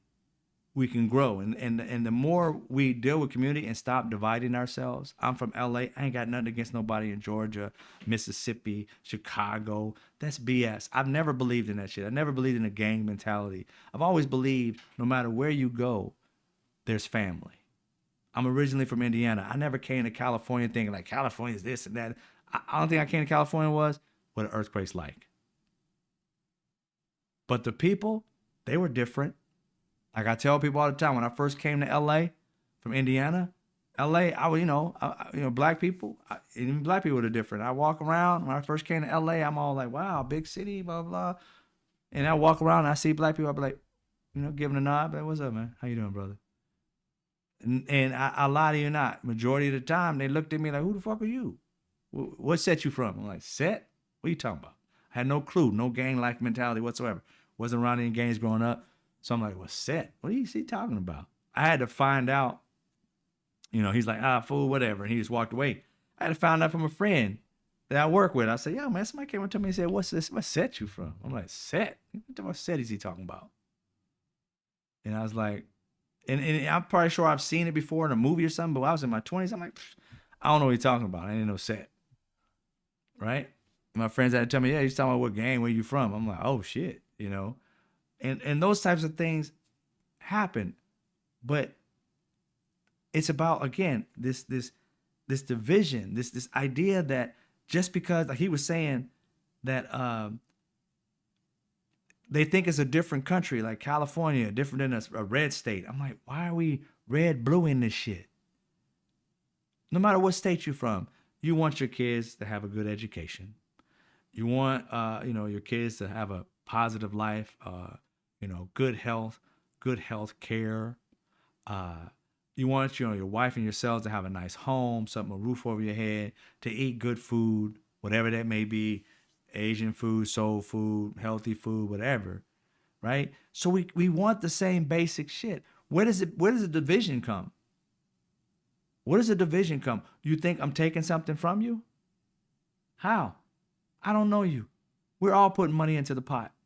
What makes you think that if I'm getting something, if somebody's getting something over here for welfare, let's say, I had opportunities that person didn't have.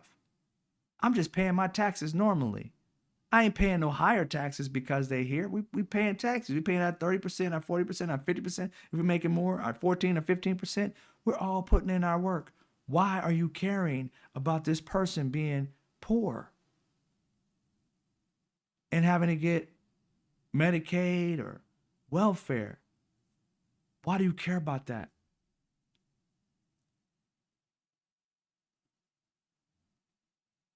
They're not having a free ride. Do you understand how hard it is to be poor? To wonder where your next meal is going to come from? To wait until that used to be food stamps, now it's like what, EBT? To wait for that card to come and then realize that you can't even buy nothing with it until a certain time of the month, whatever you got the thing on. It was like, so if you got it on the 5th of the month, then you got to wait till the 5th of the month. You starving on the 1st. You got 5 days of being starved before you can be able to get money and buy milk for your baby. And you really are focusing on them when they're just trying to survive. You should be fine with helping them out. You should be seeking them to give them a job instead of being. It's crazy how people want to talk so bad about them, but won't hire one of them to get them off. Won't give them opportunities. That's the reason why they are where they at. If it ain't mental, if it ain't a health issue, it's because of lack of opportunity. If you really gave a damn, take one of your businesses and build it near the community and give them a job. No, you'd rather have hate and keep the situation as it is because that's the divisive tool. In order to get the rest of the world hating, instead of helping, I point at those with less and say, look, just so that I can get more money. That's evil. These people are surviving. This little 100, 300, depends on how big a family is, I guess, dollars they get in a month, don't even feed their family for the entire month, and you worried about that.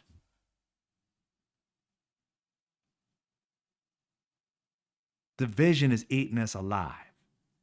And we got to figure out how we can have unity and care about those, the sick, the poor, and thank our lucky stars, thank God we're not in that situation. And think of ways of how we can get them out of the situation. Start a business and hire somebody and pay them a living wage so that they don't still have to be on it. There's too many Americans with full-time jobs, that still have welfare. Why? They can pay $10 an hour trying to raise up three people in their family. You think that's going to feed their family? Hell no.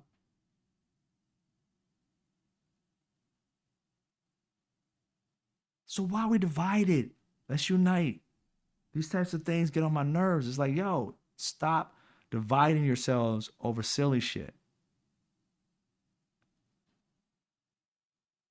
I grew up poor, and every poor family I knew worked their asses off. They were dog tired when they came home. My mom had 2, if not 3 jobs, came home, would fall asleep without eating, wake up and go to that next job. Then come home, grab something to eat, pass out, wake up, have to go back to the first job. Did that all week. Then that third job was the weekend job. She'd leave and go work somewhere for a few hours and come back. Did that for years, stayed poor, but raised a family. Didn't want to be on welfare. That's why she had these 3 jobs, so that she wouldn't be on welfare.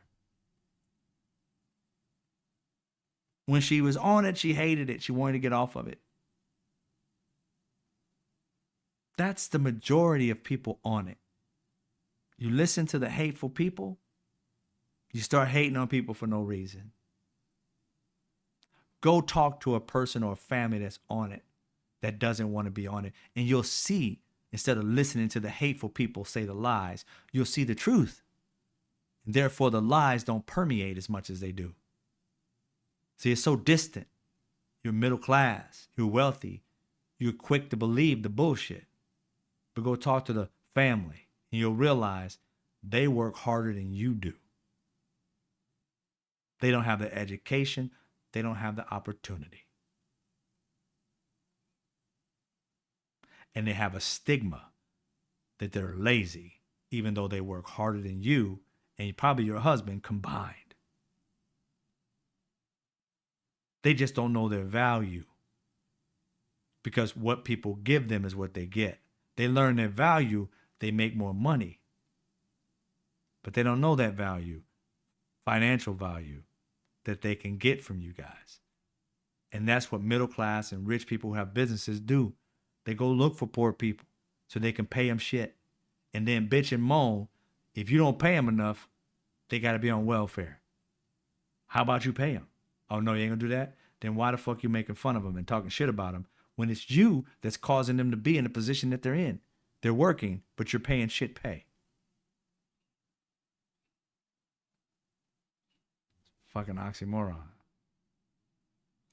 So I'm not excusing it. I'm just saying that's how a lot of people think about it. Selfishness and greed. Ooh, Stand alongside health. So you that stung. He says selfishness and greed. So, well, it stung. He's like, I'm not, because he didn't want to say he was selfish and greed. And he's like, it wasn't about you, bro. It's about the people who think like you just said. Selfishness and greed. interested, right? Sentimentality is oftentimes the mask for cruelty. Oh, I feel for you. My wet eyes, I cry, but I don't do nothing. I don't do anything. I don't do anything. And communities have to bear the burden of this. So what can we do? We can actually say no. And what does that look like? In its details, right? It could be all of the elected officials getting on the ground in California, in Los Angeles right now. It could be fundamental challenges on the part of the Democratic Party to this mess. Instead of kind of doing all the things that they're doing, it doesn't seem like it has any impact other than let's bide our time until the midterms. In the meantime, families are being broken apart. The country is being torn apart, right? So I hear you. I got my own life to live. I got to go to work. I got to take care of my kids. But look at this. He's deploying the freaking National Guard. He's Marines. When that happened in the past, it was actually to protect liberty. What is this for? Right? So you're going to go about your life as the country's falling apart around you? You're on this damn ship too, it seems to me. Preach. I don't disagree. I don't disagree. Man, you're describing the world as it should be, and I'm trying to tell you about how I think the world is. And when you meet a lot of people out there, and you can this. I agree with you, but again, you know, there's no but. Here's the thing that kills me about people who refuse to accept the fact. Instead of just saying you're right and we need to do that, America, that's what we need to do. Instead of that, he's giving shade and saying, this is how people are. Like Eddie doesn't know how people are. He already done said this is the way people are. He's saying, what do you do? He came up with a scenario, which is crazy. I came up with the same scenario today. I forgot he even said that. But it's like, in this situation, it's like, he came up with a solution right there. And you've both been on shows. You haven't come up with a solution. Democrats haven't come up with any kind of solution. He came up with one right there saying, hey, this is what we could do. Instead of saying that's a poignant or strong point, we need to do it. Right? It's just like, oh, I agree with you, but stop with the buts. We know what the world is like. Black people know what this country's like. We've always had a vision of what it could be. Okay? So telling us what we already know is crazy to me. We already know what it's like. We've been trying to tell the entire world this entire time what it's like. We've always been the leaders to try and guide this country toward a better world, to be a better country for all of us. We already know what it's like. You can't tell us anything about how to make America great. We're the divining rod on how to make this country a better country. We've died for it. So to tell us, oh, this is what you could do. No, bro. Listen to the leaders. Listen to the people who have been oppressed. They know. They know. We're the ones that's been screaming it from the top of from the top of the mountains. Martin Luther King was screaming it. 100 years before that, civil rights didn't start with Martin Luther King. It started like in the 1800s. They were singing it then. Frederick Douglass was going around preaching it then. It is not new. What's new is white people listening, accepting the truth, learning the truth, and trying to implement a better country. Stop trying to fight it and get on board and fight with it. Stop saying, oh, but these people aren't like that. These people. Think of all people being like that. So therefore you can act. But you keep saying this person not like that. That is a way for you to escape any kind of responsibility or any kind of action. If 1 million people think this way, you need to think all people think this way to defeat it. Because you got to think, you can't look at a racist white person and know they're racist just because they're white. You got to hear what they got to say. You got to look at the life in which they lead. And they can do the Heil Hitler sign and all that shit, and you'll still have white people saying, oh, it really wasn't. You even have Jewish people saying, oh, he was just making a weird sign. It was just being overly, it was just autism. Explaining it away. And it just lives and festers. Nip it in the bud, it dies. Explain it away, it lives. We keep giving it life and getting pissed off that the Frankenstein we've built keeps getting bigger and bigger. You have to destroy it to get it to stop. You're giving it food and nutrition and nourishment as opposed to giving it poison so it can stop. And we have to give it poison, meaning we have to give it that energy to say, we don't want it anymore. It's not benefiting anyone but the rich and racist. And if we don't fight it, it grows. Go back and look at history. A lot of people don't realize this is the exact same thing happening. Go look back. You'll find that when the first Africans came over here, they were indentured servants. They got along with white people. They hung out. They weren't white at that time. They were Irish. They were, European, native, indigenous. They got along. It wasn't until people escaped from indentured servitude, the Irish specifically, and went to other countries and European countries and said, don't come to the New World, because what they say they're doing, they're not doing. They were giving land to black people and indigenous people. I think they stole it from indigenous people, Irish people, Italian, or it wasn't Italian. I don't know about Italian as much as they don't talk about that much, but Irish people. Yeah. And so with them coming into the country, how do you think they turned these African people that they love? Because the African people taught them how to do so much in this country. That's why I say they came with these traits. They already knew how to do iron work. They knew how to do pottery and all the things to survive. They're the ones who had that. Building these types of homes and things. They're the ones who had that technology. The Europeans didn't. It's in books. I'm not making this up. And so them teaching everybody how to do it, they were the most valuable outside of Europeans who created all this whole mess. They said that the African was the most civilized culture they brought to the New World at the time. How do we go from that to us being stupid, not worthy of things? The same way Donald Trump is doing to these Latin people, that they're criminals and that there's something wrong about them. It is the exact same thing they did to the African whom they looked up to, but realized they had to create a permanent enslaved culture in order to build a new world. Because people were no longer coming here because the Irish had escaped and said, don't come to the New World. It's not what you think it is. So people said, no, ixnay on going. So the Europeans put their brightest minds together and said, we got to make a culture, an enslaved culture in this country in order to build it. And Africans were not their first choice. The Irish were, then the indigenous, then the African. Because they were further away from their home. The indigenous because they were already home. And it would take these Europeans forever if they decided to run away to be able to continue to build it. The African was furthest. The Irish, they had already escaped and gotten to the world, to the European country or to their countries, and ratted on them. If they had enslaved them, one of them got away, oh, that shit would have went crazy. It would have never been built. So they made the African last choice. So if they loved them and turned them into a hated class, how did they do it? Through religion. You think they had like carrier pigeons going telling everybody around like, hey, hey, hey? No, they did not.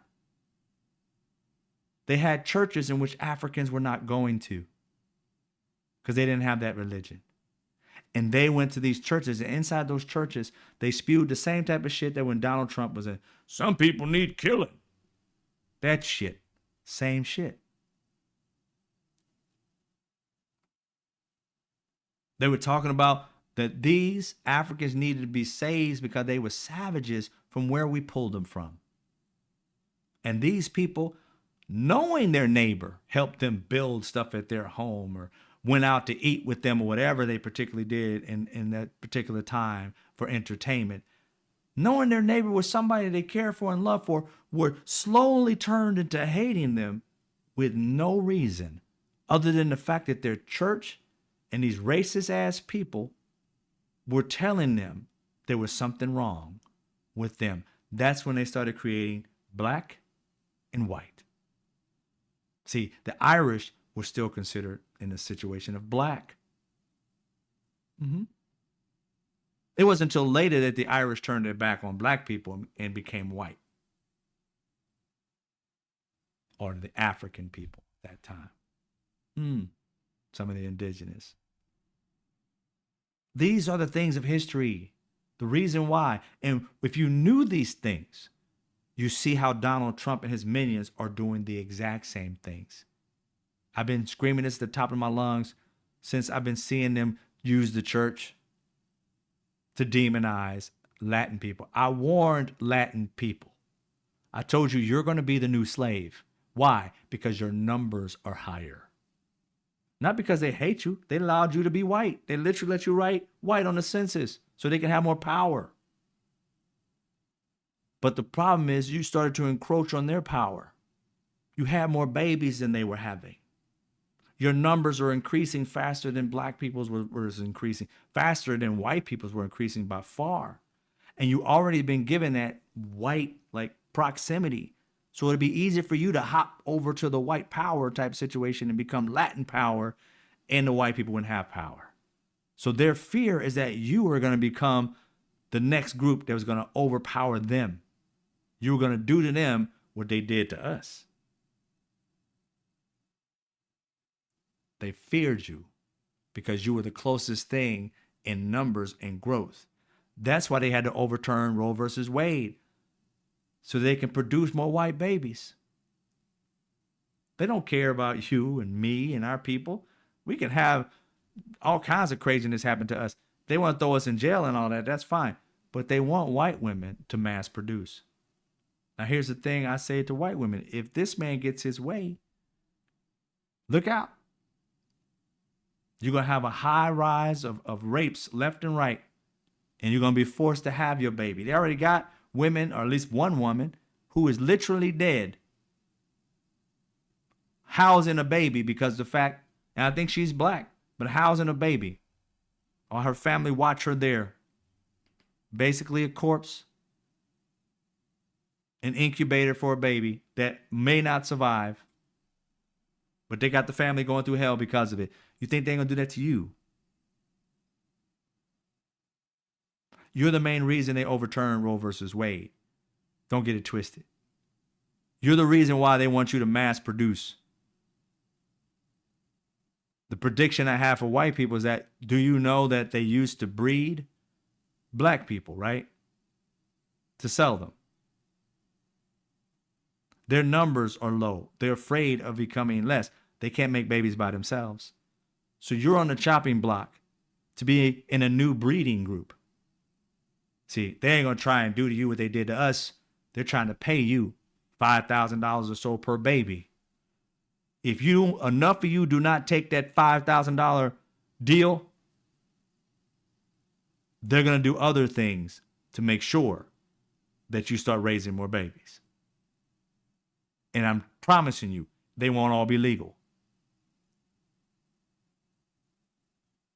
They're trying to take it back. Make no mistake about it. Ask yourself a question. Before Roe versus Wade was overturned, did you ever think they would offer you $5,000 to get pregnant? Hell no. Hell, they didn't even want to pay. If you had a baby, they didn't want to pay that you get a job, whatever. If you were sick and your baby, whatever, no. We had to fight. The Americans had to fight so that women can even stay at home after pregnancy.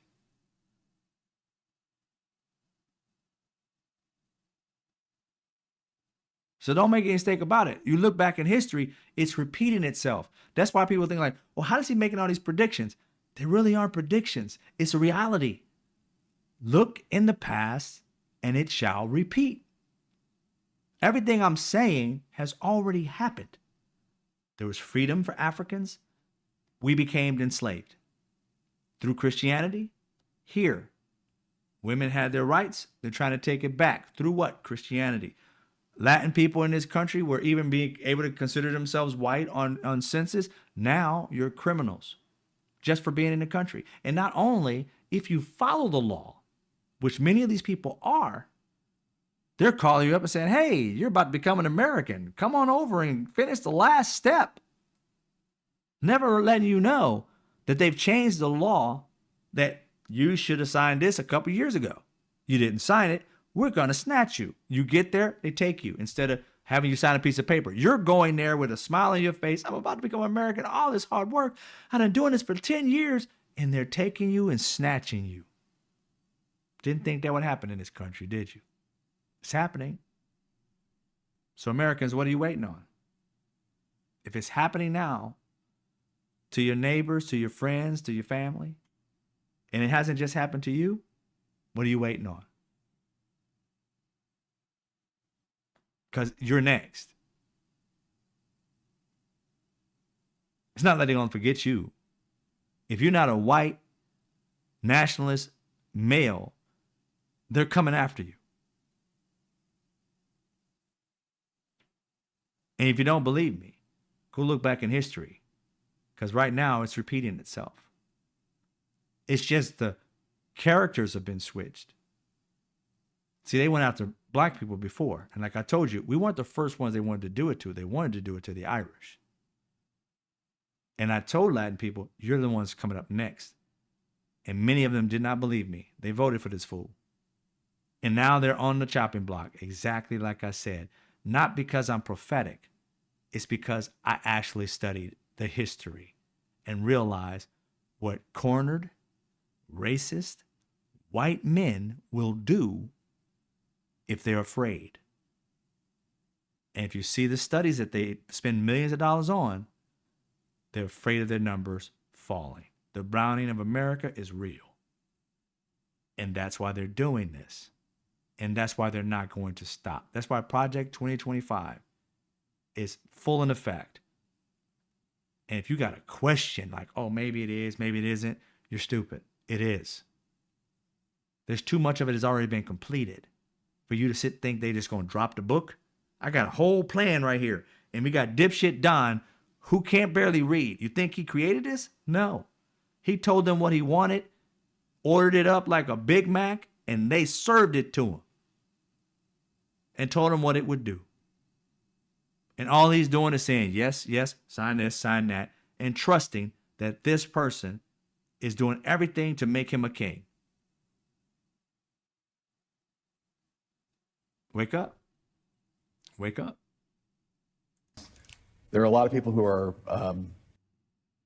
struggling in their own ways. Yes. I mean, I don't mean in a selfish way. I mean, are struggling in their own ways. Selfish way. And, you know, they're, like I say, they don't understand what the agency is for them to affect the thing that you're talking about. The critique you made of political leadership is, I think, is more easily comprehended in the sense that it is true that the Democratic caucus could meet tomorrow and decide to take some kind of dramatic action of that kind. I think that's a thing that is that's what leadership. But can I just like. say that the Democrats lost the election, but the Republicans didn't win because of this. Right. They ran on deporting adjudicated criminals. That's what has 87. So I guess what I was trying to say is the country doesn't work if one of the two parties is the only one that treats other humans like humans. Facts. Right. You can't have the other party all co-signed onto the dehumanization of people. And they're not even, I mean, these are people that may or may not be here legally. They changed the status for a whole bunch of people already here. They created the pool that then they proceeded to target. So,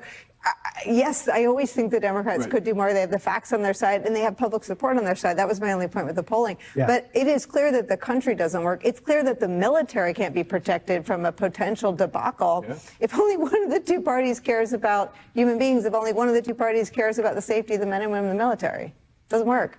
I agree. You're describing our circumstances on a lot of different issues right now, Well, that's Nicole. true. A totally dysfunctional Republican Party is bad for America. Bad for America, bad for the military. All right. Thanks for looking through, watching that with me. What they're going through, I forgot his name. I didn't see his name throughout the whole thing. A bald head guy, but as he was talking about, he agrees. You can tell that he's reserved to say fully the problem. And I understand that he's not against solving it. He's like, what you say about the leadership is more valid than what you say about the people. No, they're equally valid. We got to stop allowing the American citizen a free ride. We put leaders in, no doubt. But it's your job to make sure your leader is continuing to do what he or she says they're going to do. It's not cruise control time. And I've been guilty of it too. It's not cruise control time when you've hired or elected or other people elected a leader that is messing with your rights.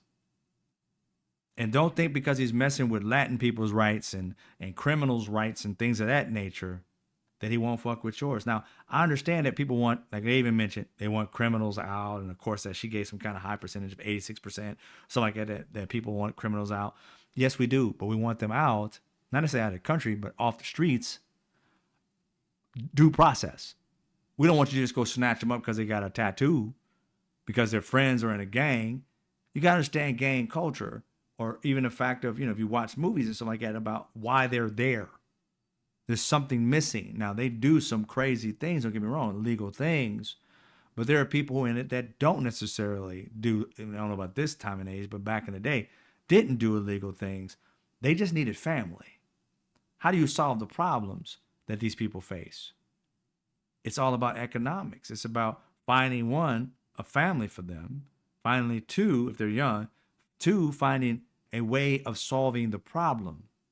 Gang life is in any kind of like, even if it's a fraternity or sorority or whatever, it's something that's missing, right? If you just have a group of people, not like one of the big name gangs, it's just like you and your friends get together and you're in a clique. The reason why you're in a clique is because there's something missing in you that you see in the other person. And if you're consistently around that particular, that core is like what you see in them, You often may either see in yourself or may see that you lack. It's like, oh, this person's really confident in this. I'm not that. You guys get along because there's something there. But if you guys had the same type of mindset, you butt heads all the time, you wouldn't really be a good pair, because it's usually it's a struggle to be the same type of person, hanging around the same type of person. You know what I mean? So your clique is usually, you have a leader in it. All right? Usually. So when we think about all this stuff that's going on in this country, we're going to need leaders, but we're also going to need our people who are either following or leading in their own communities to be active in some way, shape, or form. And we got to figure out what that activity is. But we have to be ready for it when the activity comes and not just push it off. To have solutions, it's got to be a consistent effort. I keep telling people, MAGA is organized. They may be dumb, many of them, but the leaders behind the dumbass Trump are highly effective. They have studied human behavior. They have studied how we are going to react and how to place media in my sight and your sight to get a rise out of you, and more so out of them. They have studied their core group and how they grew it. They have been maniacal for decades upon decades, taught from the most powerful and educated racists in this country that dealt with racism from the 60s and 50s. It's been passed on from generation to generation on how to manipulate people and how much money you need to do it. These people know how much of an ad buy they need to have to get these racists on their team. And when you look at us, we are not that organized. We, as a Democrat or even independents, we're reactive. We're not proactive. We don't have a vision of how we want this country to be. We're on cruise control of how it already is, because we believe this country's already great. So we're not working hard to make it greater. We're working hard for it to stay the same. Our leaders that we pick don't take us to a higher ground. They make us feel better as far as Democrats, but they don't actually do everything to make it better. Now, the last presidents of Democrats, they always come up with bills that are for the people. Don't get me wrong. I don't want to discredit their what they've done. What I'm saying is, as a country, the things like the racism and the trans and all stuff like that, and in other aspects, they don't do anything to heal that stuff, right? They don't come out and invite these people to the White House. And I'm sure they have done some gay pride and different things of that nature and all that. But to be able to say, that these people are just like us, is no difference. Who they love doesn't matter. And I know, like in the situation of Obama, he changed that whole dynamic under him. That was a beautiful thing to see, to go from man and woman, and even that's what he believed, to saying, I seen it, man loving man, and it's the same. I no longer have that. That was growth. We need some more growth spurts. And the people, American people, have to be the leaders for this.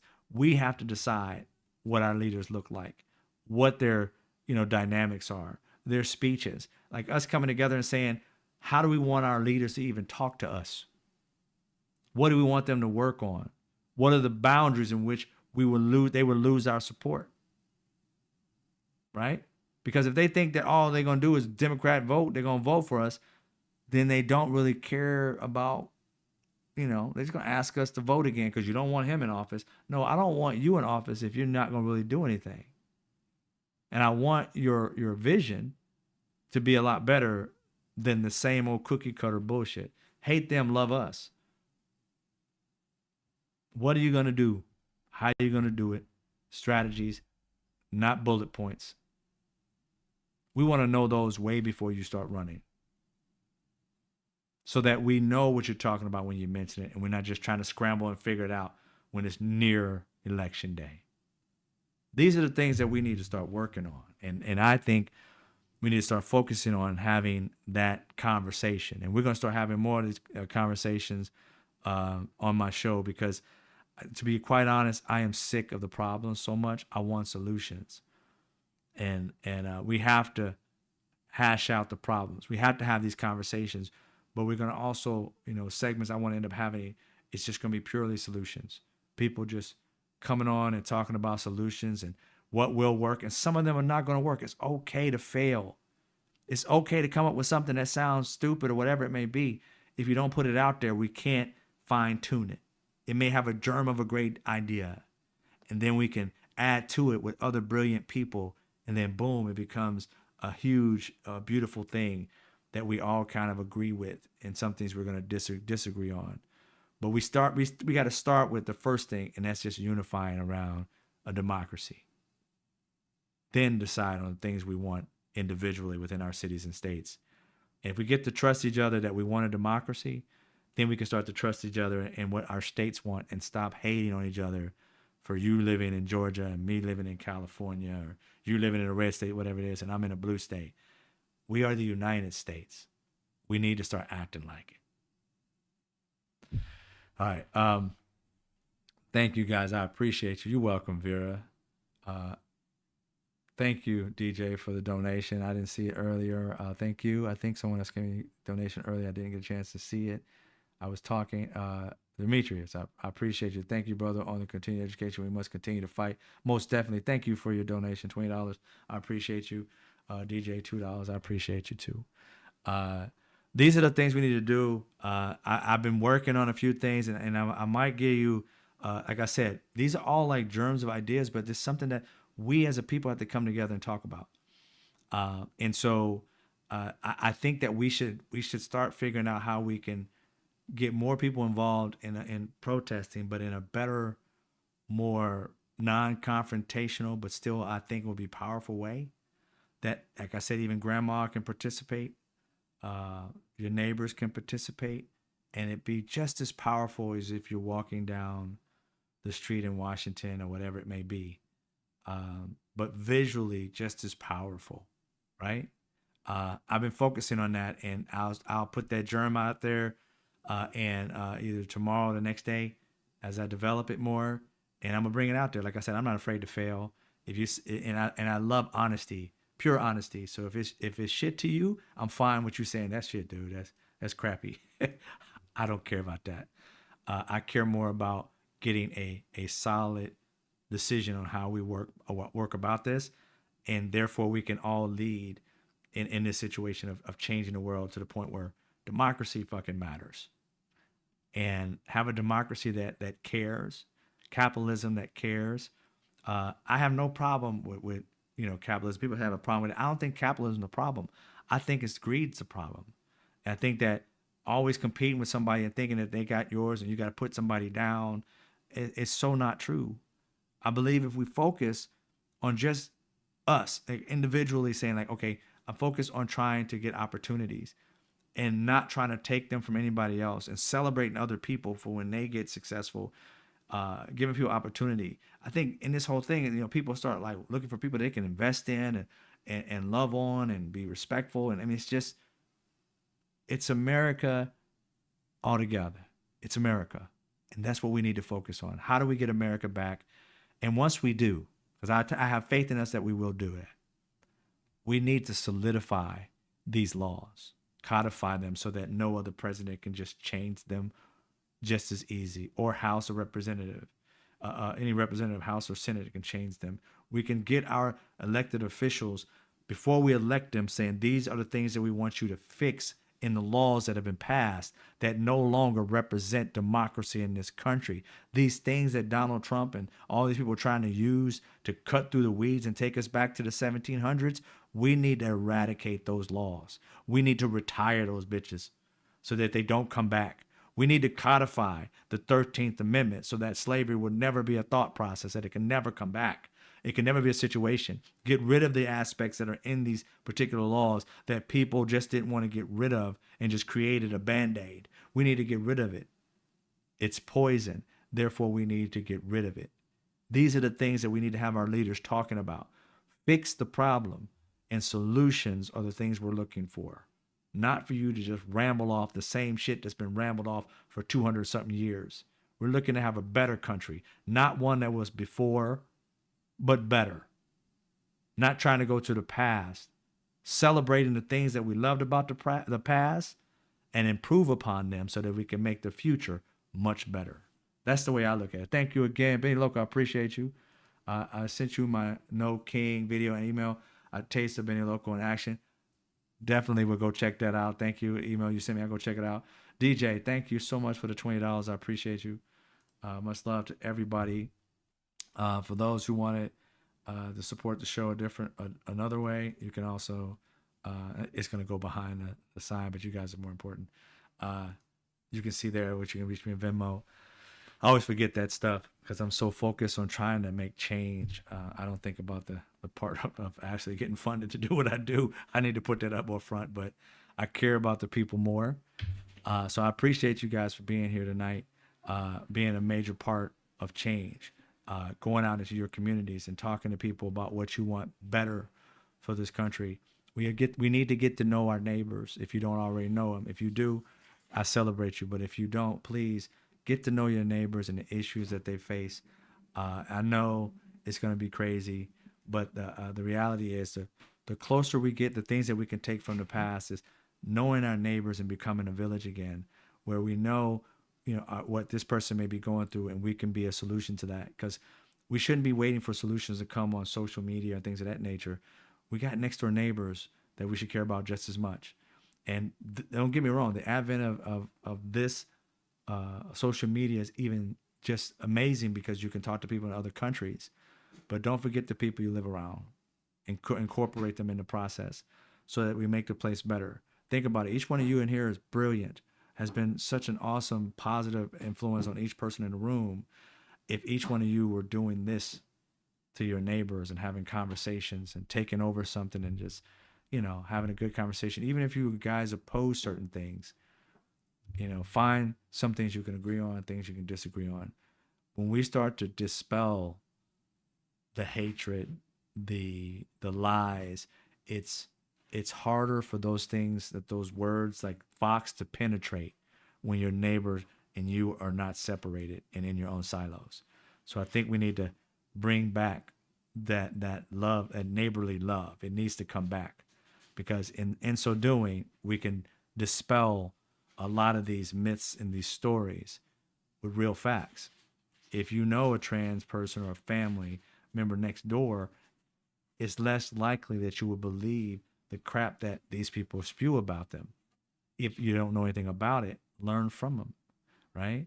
So then I use trans as one thing, but Black people, Latin people, or anything that's different that these people are attacking, get to know somebody in that class of people and that group of people, so that you can either, you can dispel it or give yourself a better view of the world you live in and not just what people tell you. You feel me? So anyway, like a neighborhood watch, DJ. Yeah. Again. So I appreciate you guys for being here. I'm about to get out here and get something to eat, but it's been a beautiful day. Not because of what's been going on in this country, but because of the validation of people like yourselves, proving that people can be good, that people are fighting, but they want to learn how to fight more, and being able to provide that in some way, shape, or form. And if anybody's going through things in here, please let people know so they can pray for you and your families. Let them know so that they can be able to help if you need, if you're going through certain things. And almost all my groups, if people are going through certain things, we donate to them. If they have a GoFundMe, it's about helping each other out, being a part of a community that's not focused on tearing down, but building up, not focused on believing in the stereotypes and the hate, more focused on how can we love on them, how can we educate them. You gotta understand something. I may be abrasive in the way I give out this knowledge, but if I didn't love you, I wouldn't be telling you these things. I wouldn't have you prepared for the world that we actually live in. I'd be lying to you about a world that I think we should have and that it's here already. It's not. But when it is, and if it ever gets there or if it gets closer, I want to tell the truth about how it's getting closer. But I don't want to lie to people so that they feel good about something that's not good. You know what I'm saying? But I do want to celebrate those who are in it and working toward it and have no problem learning the truth, no matter how painful it may be. That's the world I lead. I want the truth even if it's painful, because I can't become a better person. a better father, a better boyfriend, a better friend, unless somebody tells me the truth. Otherwise, I think I'm perfect. I'm not. But if you got a problem with me, I don't know unless you speak up. And I'm not afraid to hear it, because I can't become all I was created to be if I'm not with the people who are supposed to, sharpen my iron like I'm supposed to do. I'm supposed to do the same for you. So I appreciate you guys. Much love to you guys. You guys have a great evening. I'll see you tomorrow around 5:30. Tonight I was late because I needed my package, but I'll be back here tomorrow near 5:30 Pacific Standard Time. I appreciate all of you, all my members. DJ, thank you so much. Benny Loco, thank you. Not only just for your gift, but for being here. Got to get this thing closed out. For some reason, it's not showing all the people. Swift, thank you for being here. Let me see if I can get back to the community. What's going on? Nope. Sorry about this. Oh, there we go. For some reason, it's not checking. System's kind of freaking out on me. It's probably slow. Root Implant Janet, thank you for being here. I'll give you a shout out. I said Benny Local already. Thank you. Vera, thank you for being here. I think I missed that. Swift Returns, I said it already. Who else? Demetrius, thank you, brother. I appreciate you. Much love to all y'all. Let me see what I got. I don't want to miss anybody. I think that's all the members. Swift Returns already said. Thank you guys so much. All the regular people who come here, I appreciate you. Much love to you. You can all become members if you choose. We have Zoom meetings. We had one recently. It was just me and where is she at? I'll see her in here. It was just me and another person in the room. So anyway, you guys have a good one. I'll see you tomorrow. As I always say, I'll see you when I see you. Much love.